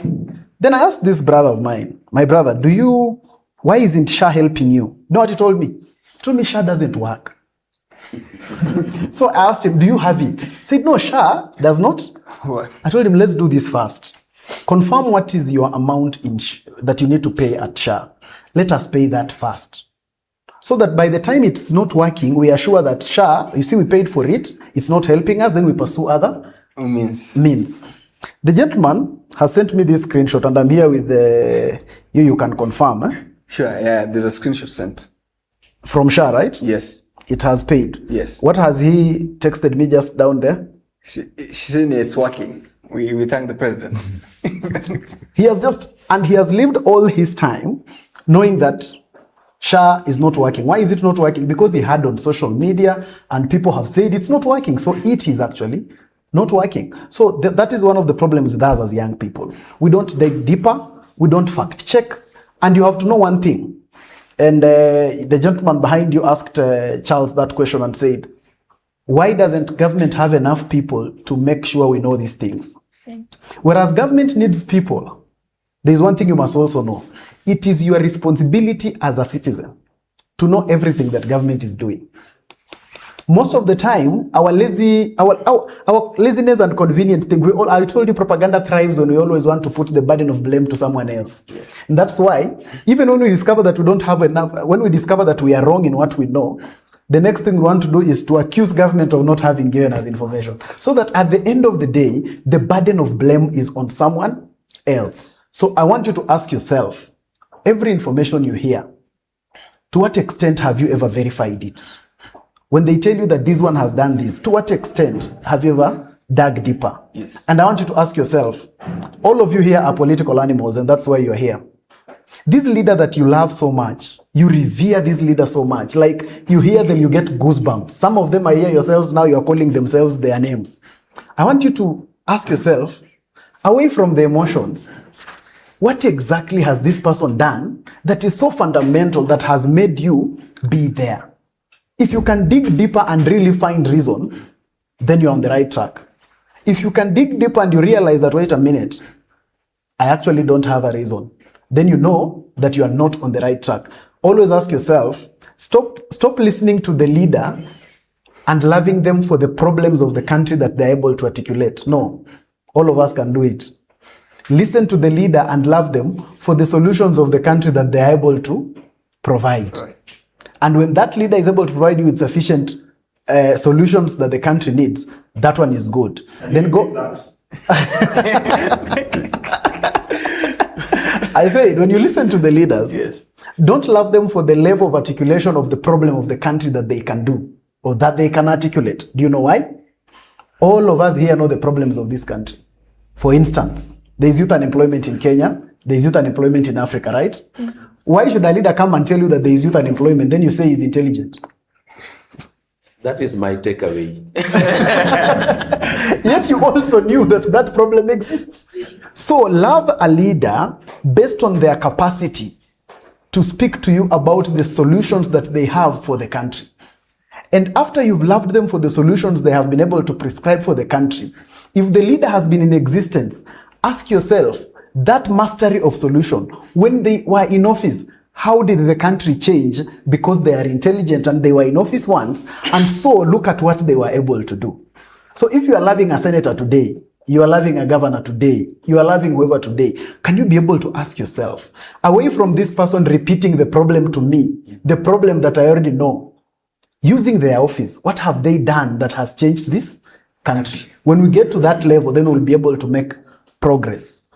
Otherwise, when you continue being consumers of very emotional information and whatever, I see those things on TikTok, and Gen Zs are very good at recording and say, look at this. Una tear gas aje. Rally. And we all get mad. Una aje. And all of us get very emotional about that particular element. Now we forget everything else about leadership and governance. We forget everything else about what we need in the education system. Then we drive all our love and love for a leader based on unatia gas aje. Really. Thank you. I hope I've answered you. Thank you so much. Yes. So, you want to respond? Yes. Okay. So I think I've had several questions, and what I can say as somebody who has participated in student leadership before, we normally say as comrades we are barometers of wisdom and decanters of knowledge. So what I can tell you is that an honest man dies single. If there's a lot of bad propaganda about you, it is also, if I had your question right, you are asking whether we can have good propaganda. So it is up to you to come up with the good things about you that can then help you win the election for those purposes. But again, as young people, as Gen Zs, most of the time, we are also producers of propaganda. We are also consumers of propaganda. So I think what is coming out as a necessity is you have to learn fact-finding as a skill. So that then before you need to have what you call a nudge button. That before you click that repost button, before you share something, you are able to then verify. Which then brings me to the question of whether we can either use artificial intelligence to verify some of the information that we come across online. We have, for example, the one that, is it Charles Owino mentioned it, Google search, where you can just put the foot and then check, so that you are not sharing something that is not correct. Because when you go in to a court of law, you will be told ignorance is no defense. Ati sikujua while I was sharing. So I think that also speaks to the role of the Computer Misuse and Cyber Crimes Act when you talk about false publication. So it is your responsibility as a Gen Z to then acquaint yourself with this information so that ukishiko usiseme sikujua, sindio. And then lastly also, we have got the question of the extremist side of propaganda. We have seen countries that have fallen as a result of propaganda that has been shared. Because as far as I'm concerned, we have countries that have never recovered from that. You remember the case of Libya, for example.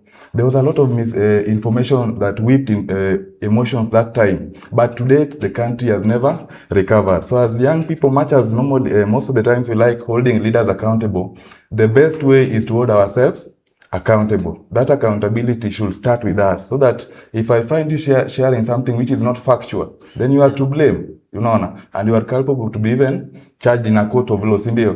Lakini most of the time, because we assume I'm young, bado sijui vitu mingi, nini, as somebody said, bado sina hata kiatu ya kufanya nini? Ya kuuza. So I take advantage of that, and then, so fact finding, very, very important skill, especially across social media, and even in mainstream media. And then lastly, somebody said that some of the propaganda that we see are as a result of narratives that have been told over and over again consistently.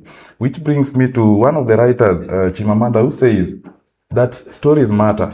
Many stories matter. How many times they are told, who tells them, and to who it is told. So we have to be very keen. Let us have a third lens that we then use to check the information that we have. Thank you. Thank you. Start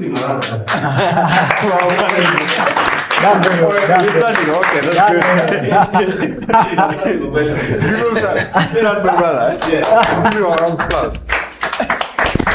Thank you. Thank you so much. Thank you so much. Thank you. Adams, just before you chime in, I wanted to just, he talked about Libya. Yes. And I just wanted to ask the comrades here, when he talked about the troubles of Libya, has any of you ever seen a smiling photo of Muammar Gaddafi? Gaddafi never smiled. Do you think he has never smiled? Yeah. So why do you think all the photos you have of him make him look like a very dangerous guy? Now that is what I'm telling you. That's how propaganda works. Okay? Yeah. It is meant to make you believe, because we are trying to design this person to be a terrorist in the eyes of the people. So the only photos that will be shared of them will look a certain way. Do you think all photos that are in your phone right now look nice about you? We can choose those ones, the worst ones only. And those are the ones we market to the world. That's how the world will perceive you. Thank you, Adam. Thank you so much. Yeah, Mwalimu, I wanted to say something before you spoke, but you're going to speak a lot about Shah. You remember you told us the story of his friend Shah not working. Yes. And then you, as you sit here, what do you take Shah to be? A hospital or a laboratory or a doctor? Shah is the underwriter of your medical bills. That is his job. So if you walk into a hospital and they tell you hakuna dawa, that is not Shah. If they tell you your name is not in the register of those who have contributed for Shah, yet you have been contributing, that is not Shah failing. That is maybe your governor who is supposed to pay you or your employer. Shah is not a doctor, it is not a hospital, it is not any of that. It is the fund that will pay you a bill. The only time you can say it is not working when you have tried to seek it to pay you a bill and it has not done it. But they have made you believe Shah is not working. And I don't know if you remember, majority of the anti-Shah commentators, when they go on TV like I am now, they call it Shah, She, Shaw. Yeah. You know what that tells you of them? They can't distinguish between Shah, Chief, and all those many things. So they have no knowledge about it. All they go there is to discredit Shah. Yeah, that is what they go to do. And I wanted to say something here before I succumb. How to protect yourself from this misinformation and disinformation on social media. Yes. One, if it is a statement of news, just Google. Even if you find it, check the date. Ilikuwa lini na wapi. Number two, do a photo search. Google these days, do a photo search.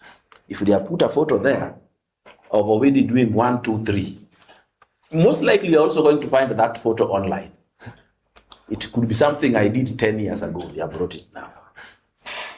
Or it could be somebody in Ghana who looks like me. They have done that before. Yes, to me, when I was most hated in Luanyansa, one day somebody put a photo of a man running somewhere and said already was being chased in Siaya. And when you Google that photo, you find completely a different person. Another thing which you can do, you check the date of posting and also counter-check with the legacy media, the one you normally call mainstream. For example, there was a news post by something that calls itself Kenya News saying Dr. Ido Denga rejects President William Ruto's appointment. That one is so easy to prove. Just check with the mainstream media because that is big news. If it is not in the mainstream media, then these ones are fake. There's some that are so big that the media can't ignore them. Then also, you can confirm with your friends. They are your friends which are very politically active. Like me, when I meet sensational news on social media, I know who to call first about them before I share or make a statement on them. And there is also the one of checking with the concerned party, like the case of Dr. Duncan rejects President William Ruto's appointment. Pick the phone, call Ida or anybody who is close to her.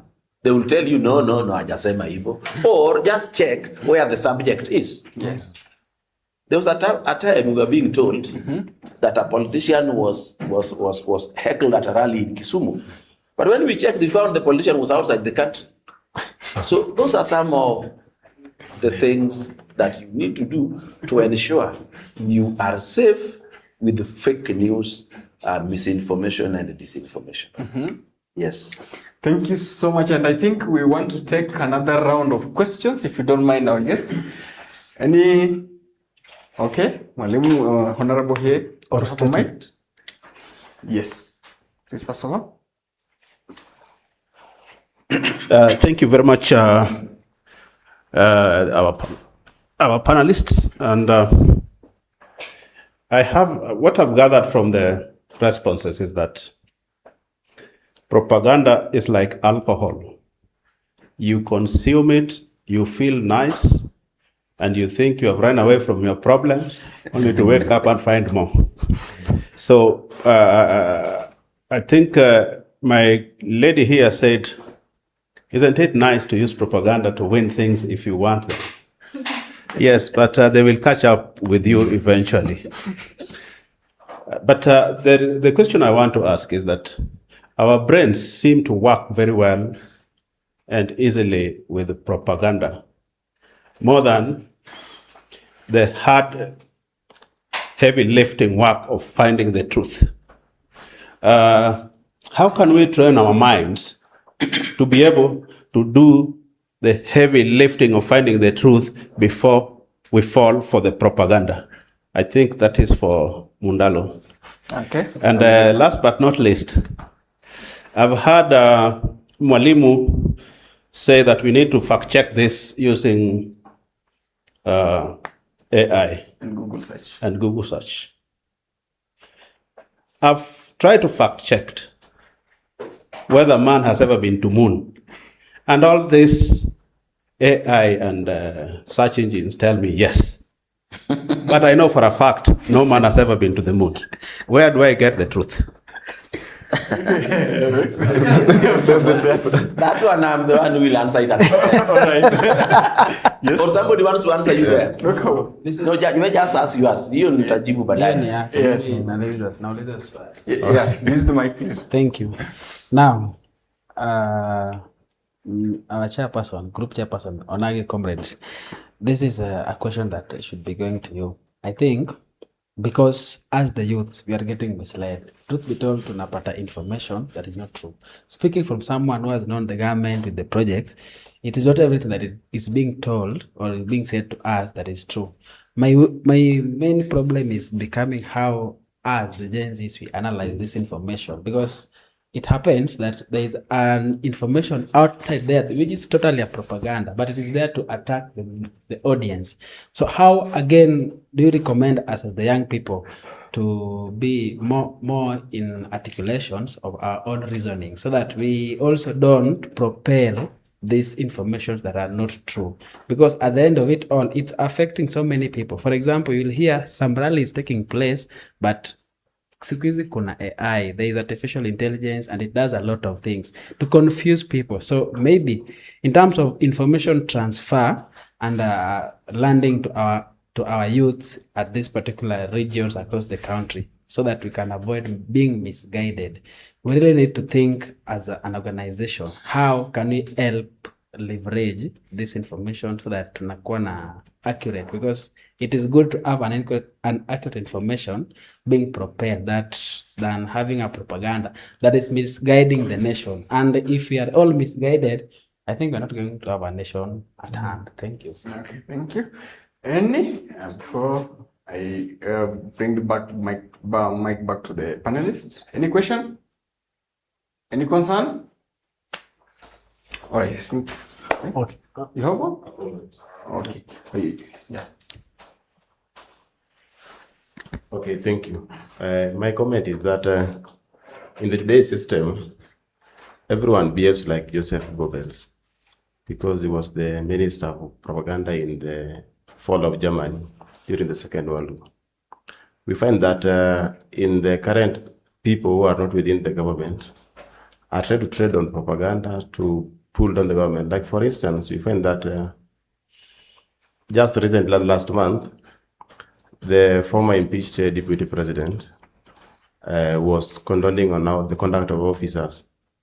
But again, when we reflect on his remarks when he was in the government during the protest, he acknowledged that we have a very gallant officers who managed to contain the criminals who are pretending to be protesters.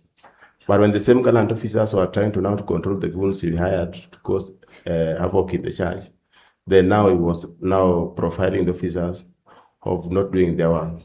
So my comment and take on that is that, first and foremost, as young people, we must synthesize on what we take and what we leave. Social media is very interesting. And as advice said here, that algorithm is being built on what you love most and what you like. Actually, me, my FIP is music.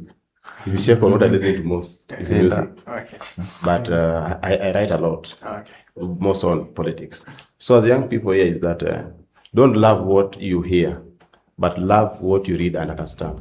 Because through reading and understanding, make you get much information of what you are about to share. Because most of the visual impressions are meant to appeal and divert your attention on what you believe in, but make you believe on what you see. So that's my take. So as young people, let us invest much in reading than visual impressions, because visuals misleads. Thank you. Thank you. Okay. Yeah. A round of applause for his comment, please. Thank you. I think we'll start with the advice, huh? Yeah, I think the question from Mheshimiwa was about how do we train ourselves then to avoid finding propaganda very pleasant to our ears and to our soul and to our everything. There's a book called The Power of the Subconscious Mind. I don't know how many of you have come across that title. I know many of us might have come across the title, but the results might be different when I say how many of you have read it. So there is something that happens to you as a person and as a human being. Let me pose this question again. When you choose not to eat from today, what is the net effect? At the end of the day, what is going to happen to you? The first thing is that you are going to become weak. Yes. And then next thing what will happen is you die. Okay? Yes. So, if that is the case with you and your physique, and again, if you choose to start going to eat healthy today, if you choose to start eating healthy, and also choose to start exercising, what is going to happen to you? You're going to become strong and energetic, right? Yes. Now that's about your physique. Now, have you ever asked yourself what happens to your brain? Because just the way when you don't eat, you're going to become weak and then you're going to die. It is equal measure with your brain. If your brain is fed on nothing, what is going to happen is that it's also going to become weak. The moment your brain is weak, that is now what Mwalimu calls you end up as a lazy thinker.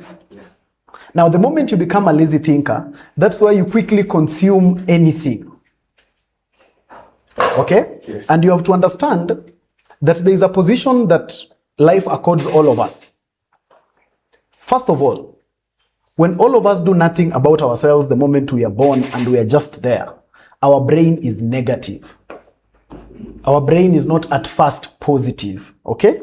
That's why I started by giving you the analogy that when there's something that happens outside there, the first things you're going to think is there is Al-Shabaab, there is what? We are not going to think positively, okay? And that's why when you move into your room, yeah, when your girlfriend moves into your room and she sees some sandals of your sister here, the first thing your girlfriend is going to think is not that, wow, she must have come from political headache and came with some colleagues. Is that what your girlfriend is going to think? The first thing in her head is that you are cheating. Okay. Unagongewa. So, by nature, our brains, first of all, operate on negativity. So for you to be able to train yourself to an extent that you don't consume propaganda, is you must be able to work on the fabric and stamina of your brain. So that first, learn to start consuming things that are factual. The moment you start consuming more content that is factual, even your subconscious mind starts registering it. So you become hardened. And sometimes you will not even need to fact check. You will see it and know it. You will see it and feel this is a lie. Why? Because your subconscious mind has already registered, because you have trained it very well. So it is strong enough to tell that this one is manipulation. So you will not fall quickly to manipulation. But if you don't, you'll always stick to the negative path. Why? Because it is always easy for you to find solace in such kind of things. And that is why, to take another format of the same question is, you realize that all of us know, and if I go back to the biggest youth problem, unemployment, right? Most of us are unemployed. It is easier for us to say we need employment and someone is not providing the employment to us. But if we are asked what is our skill, how many of us can answer that question? How many people here need a job? How many know the job they need? How many know the job they need? The hands have gone down, I've remained with one. How many have a sure skill they can provide? So, those are the fundamental questions. Those are the fundamental questions that we must ask ourselves. Because most of the time, it is more convenient to say so. If you ask our elders here, how many times they have hired their personal assistant, you might be shocked. Some of them have fire personal assistants 5 times a year. Why? Because these people cannot just do the right thing. And yet they are young people. Yeah? Most of you have interacted with households, right? Maybe you have an aunt, a sister, a mother, and whatever. How many times does your mom or your aunt or whoever you know fire their house help? Many times, right? In a country that has a lot of unemployment. How come those people are not maintaining their jobs? There must be a problem somewhere. Okay? Yeah. There must be a skill gap somewhere. So 2 things. Number 1, we must train ourselves that our mental strength is heavy enough that way we cannot be able to fall prey of propaganda easily. Number 2, we must be able not to fear responsibility. Don't fear responsibility. When you don't fear responsibility, you will be able not to fall prey of propaganda. Number 3, do not become the kind of person who becomes so ingrained, and this happens when you don't train your mind. And that's why, when you don't train your mind, you become so ingrained in propaganda that you hate facts. Do you know some of you hate facts? Because your brain has become so lazy, it is at the point of death. So your brain, because it's at the point of death, and you believe that President Ruto is a bad person, and this government is a bad government, when you hear that Shah is working, you feel offended. Okay. Because you are so ingrained that you do not want, your brain even does not want to consume the positivity, even that will help you. You become so ingrained that sometimes even that Shah, even if you are the one who is sick, and you go to the hospital, and Shah works for you, you will still be offended. Why? Because your brain did not train. So it became so lazy, it became so weak, it died. So at the end of the day, what controls you is your emotion. And so because you have sunk so much into the propaganda, you hate facts so much. That's why anyone tells you something positive, you say they have been paid. When Mundalo tells you, say, Mundalo shida yake, unajua ndio watu wanalipwa na serikali. Thank you. Okay. Yes, I think starting from where Mundala's left, we really have to invest as young people in reading. We have to be perpetual students so that we don't just end up reading Instagram posts and X posts peke yake. So reading, because normally it is said that once the mind expands, it can never go back to its initial size, yeah. Because you're going to need to fact check. But what are you going to fact check if you don't have information wewe mwenyewe? You see, the other thing you are doing wrongly as Gen Zs is that you are going to, you want to get information from somebody who should be entertaining you. Somebody is looking for numbers, you see. Somebody is an influencer. So in the long run, what you have done is you have made an influencer become your primary source of information. For many of you who have been on YouTube, there are a lot of a lot of podcasts, a lot of people doing content. And when you look at some of the headlines zenye ziko hapo, they are so misleading. So if you're somebody who is not interacting with different sources of information, you are likely to be misled. Unapata hapo Ida Odinga, Sijida, nini, Gaucho, Ivo. So information unatoa pale is very misleading. So what I want to say, let us perpetually read. If it is information you're looking for, kuna those sites and you know, these ones are credible sources of information because over a period of time, zimeonyesha kwamba they are reliable sources of information. So wewe si mtu mwenye unaenda TikTok to look for information. You know, when I'm going to TikTok, I'm going to be entertained, I'm going for music, I'm going for such and such. Then the last thing, I think if I heard you correctly, Tim, you are asking, how do we ensure that the information that has been gathered here cascades to the grassroots level? How do we take these discussions out of these boardrooms? I think as somebody who represents a group of people, it is my responsibility then that as I leave this place, I go and report to them whatever I learned. Mimi, as a rule of the thumb, I don't post something I've not verified, especially on my status, on my FB, anywhere. At the time that Baba died, Mimi, I waited for Citizen Kwanza to announce that Baba indeed, because tulikuwa tumeanza kusikia rumors, ndio. But I waited until Citizen confirmed that indeed the enigma has passed on before I could then post and maybe share stuff. The same to when Trump captured Maduro. Nilikuwa nasikia, oh, this and this, but I had to go and confirm from CNN and from BBC. So I think those small rules are what will save us from misinformation and stuff. Then again, lastly, as I finish also, let us love our country. Because at the end of the day, it is better to have a failed country than to have no country at all. Thank you so much. Yes, Mwalimu.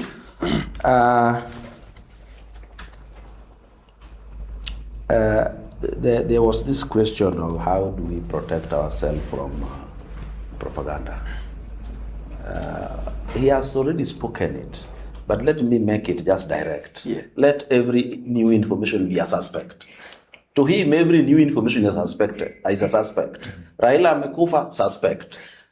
Trump has captured Maduro, that is suspect information. Until you verify. Also, you check the source and the generator of the information, because so that you get his political affiliation. What would he like the people to believe?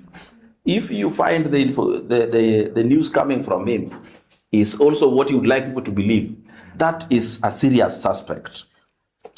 And then the greatest way that you need to understand propaganda is a con game. Being a con game, it exploits your desires.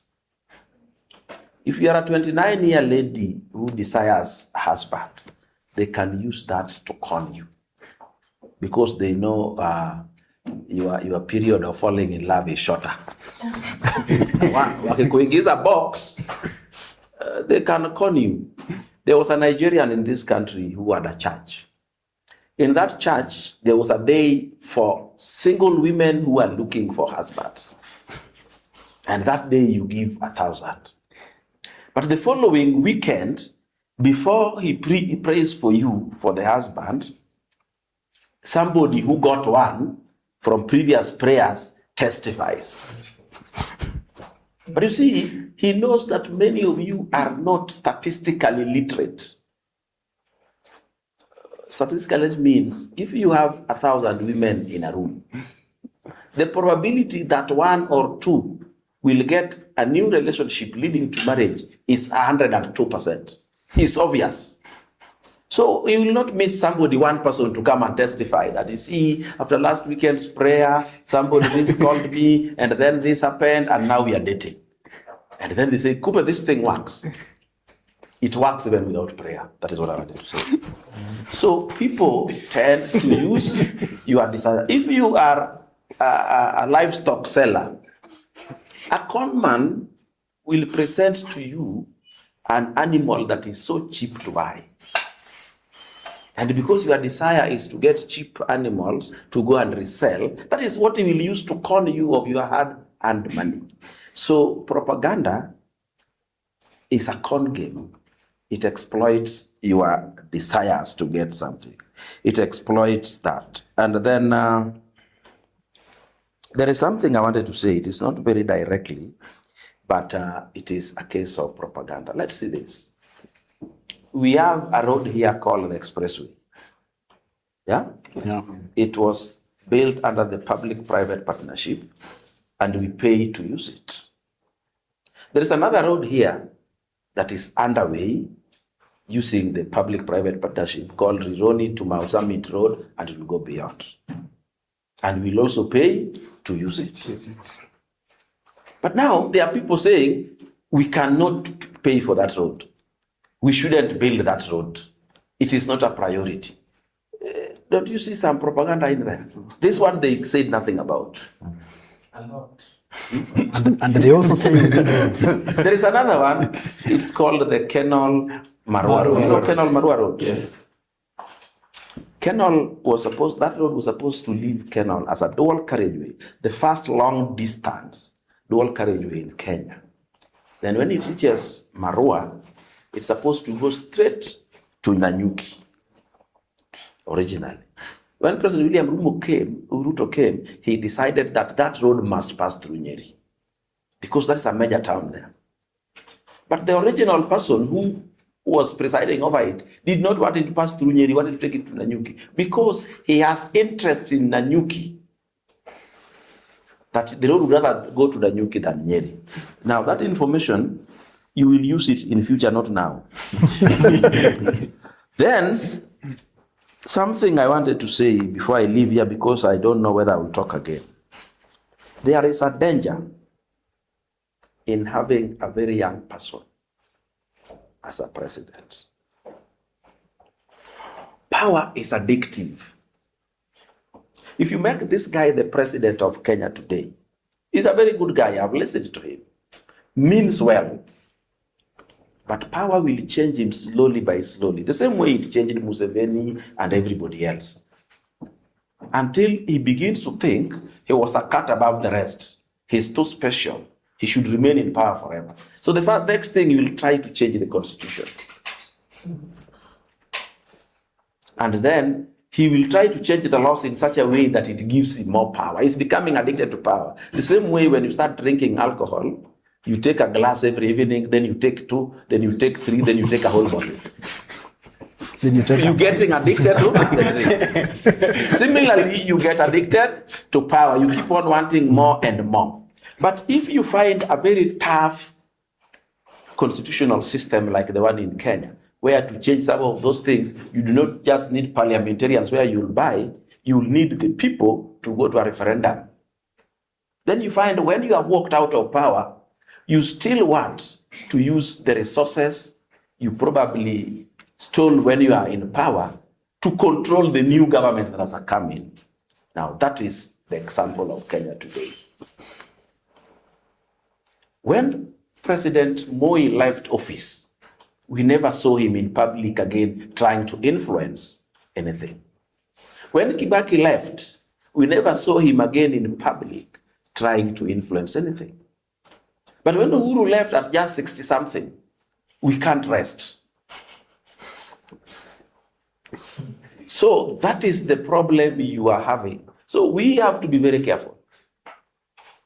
We have very powerful positions that younger people should hold as they wait to hold the presidency as a final journey in leadership. Ukitoka hapo after 10 years, you don't want to hear anything about government.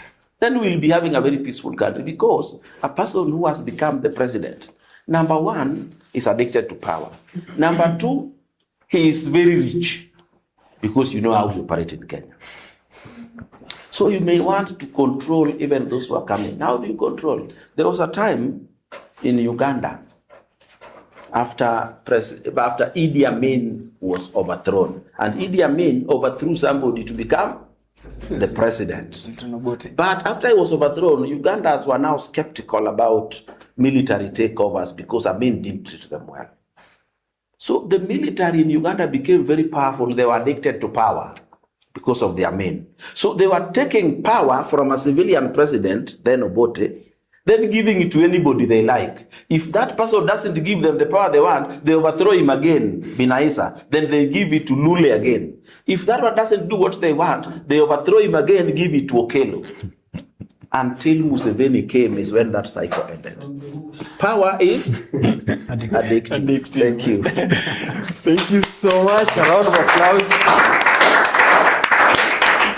That was a wonderful conversation. Thank you so much, our panelists. And probably to give us the last word is Mr. Ogendo, because you're the senior most. Yeah. Yes. Yes. Yes. Or can I? You'll give me closing report. Okay, no problem.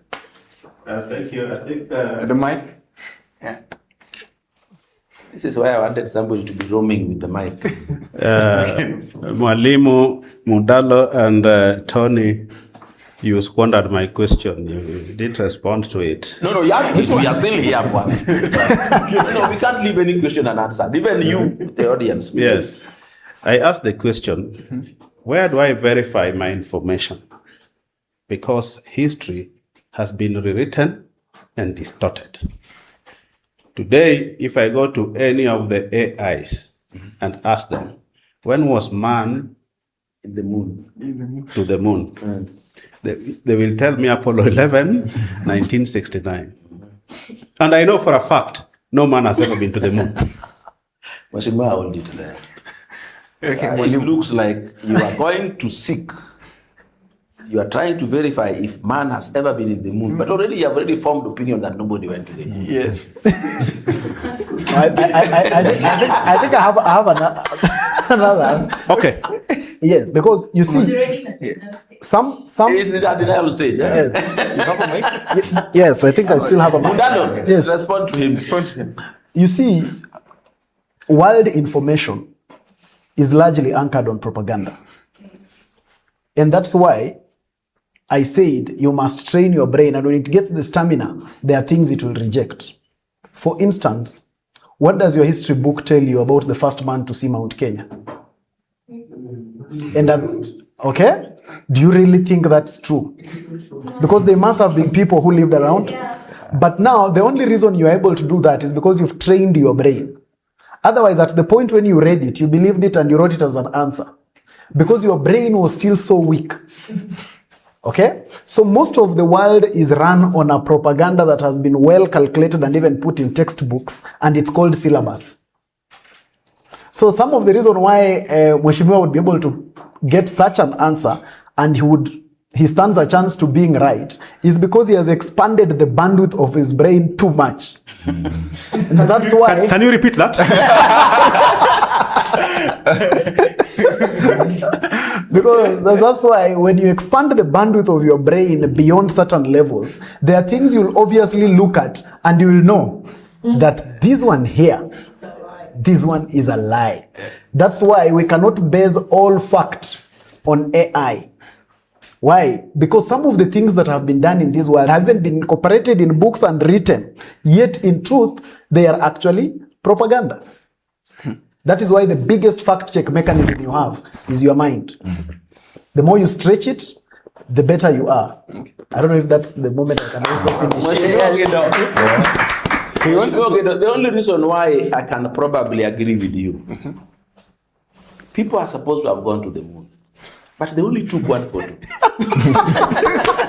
Take any photo of the moon. Just one photo with the American flag and some man and some vehicle. Period. And nothing else. And it's even more complicated, Mwalimu, because they say the first man, which makes him one, to go to the moon, yet they have the photo. So who took it? So that okay. Can I give my closing? Yes. I think you can give your closing remarks now. Yeah. So in finishing, I just wanted to say that when we look at ourselves, especially with the younger generation, I always ask myself, between 1963, 1970s, and today, at what point, which people are more educated than others? Is it today or is it the past? Today. It's today. If it is today, then again I ask myself, how come today we have a lower quality of elected leaders than before? Yeah. So, Take the mic. The majority of our leaders are people who learned before.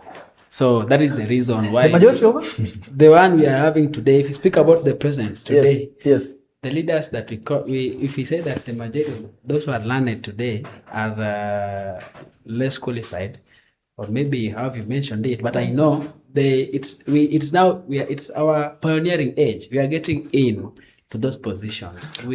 But how long have we been getting in, my brother? Because if we certainly agree that we are more enlightened today than we were in the past, then in fact most of those who were there in the past died. They are not even there. So what is the median age of our county assemblies? Do you know the median age of our county assemblies? The median age of our county assemblies is the millennial generation. Yeah, true. Okay? Yeah. The median age of our parliament, is people who border on late millennial. And so then I ask myself, so is it true then that we are more educated, or is it a mirage? And that's why part of me thinks that we must not be misled to think that going through school education system makes us educated. Indeed. Because going through school education system is a dictate of parents and government. Can you repeat that? Not to be saying these things. I'm loving it so much. We must not be decided to think that going through school education system makes us educated. Because going through that system is a dictate of parent and government. That's why it's on the news when people have not taken children to transit to grade 10. Meaning it is not personal responsibility, it is government responsibility. So it cannot end up making us educated. Being educated is an intentional search for knowledge. Unfortunately, we go through the system of education and develop an arrogance and pride that makes us think we are educated. But we just went through a system, but we are indeed very foolish. That's why propaganda eats us. That's why we are victims of fake news. Because we can't verify, we can't do the basics. So for us to be able to get where we want to get, we must make being educated an intentional thing. An intentional approach, like my brother here who says, when I see it, I must verify. Now that makes you informed and that makes you educated. Let us not be able to be led to think that because you went through a system of education, then you are educated. At the end of the day, it's giving us fake arrogance and fake innuendo that we are so high in society. Yet when we are asked, okay, courtesy of that education, what can we really do? We don't have answers. Thank you. Welcome. Next. Yes, thank you so much for the very elaborate presentations that came before me. Yes. And I want to agree. If we are a generation that has been using calculators to do our mathematics, yet our parents used to do them without them, then I do not want to answer the question of who is more intelligent. The other thing is, I think that we as young people, especially as Gen Zs, part of what we have not been able to do is to demonstrate capacity to lead. So we must allow ourselves to be mentored, but it will be very difficult to be mentored by people we believe we are more intelligent than them. So I think let's take the initiative to continue learning, to equip ourselves with the relevant skills that will then demonstrate that we are fit for what is ahead of us. I think what we lack in this country is order, and it is because everybody believes that he knows. And someone mentioned it before, that the problem is that the intelligent are full of doubt, and then the otherwise are full of confidence, you see. So it is high time that we demonstrate this capacity. Let us read. Let us work hardest on ourselves and not others, and let us love our country more. And then really, let us just allow ourselves to learn. Yeah, I think that normally we rush a lot. Even when we listen in such discussions, you see, people really listen not to understand, but to respond to what you have said, you see. So I think we have to be patient as young people. But then I believe there's hope, because in the midst of all this confusion, we also have people who have indeed done tremendous work.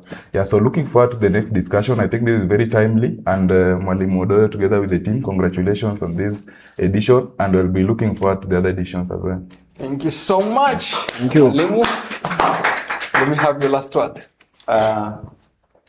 You are welcome one more time.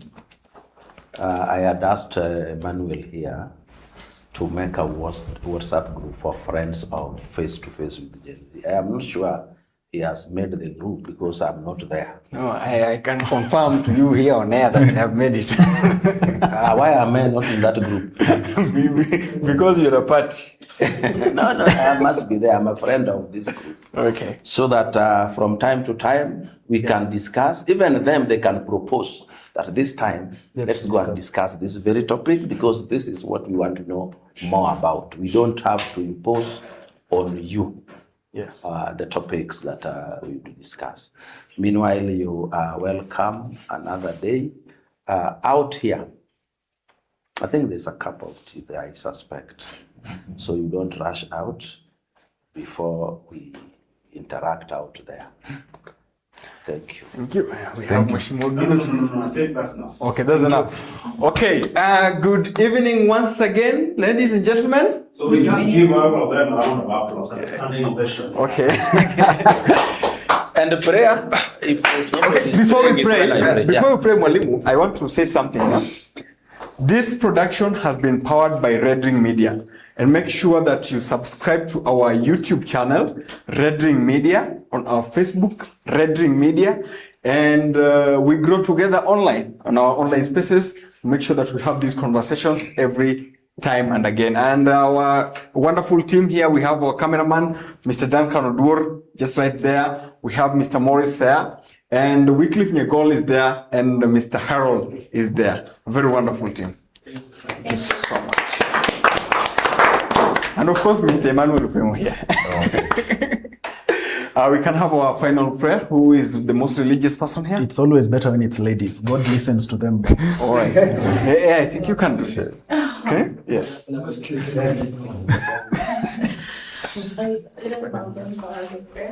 the microphone with you. We want to hear it on air.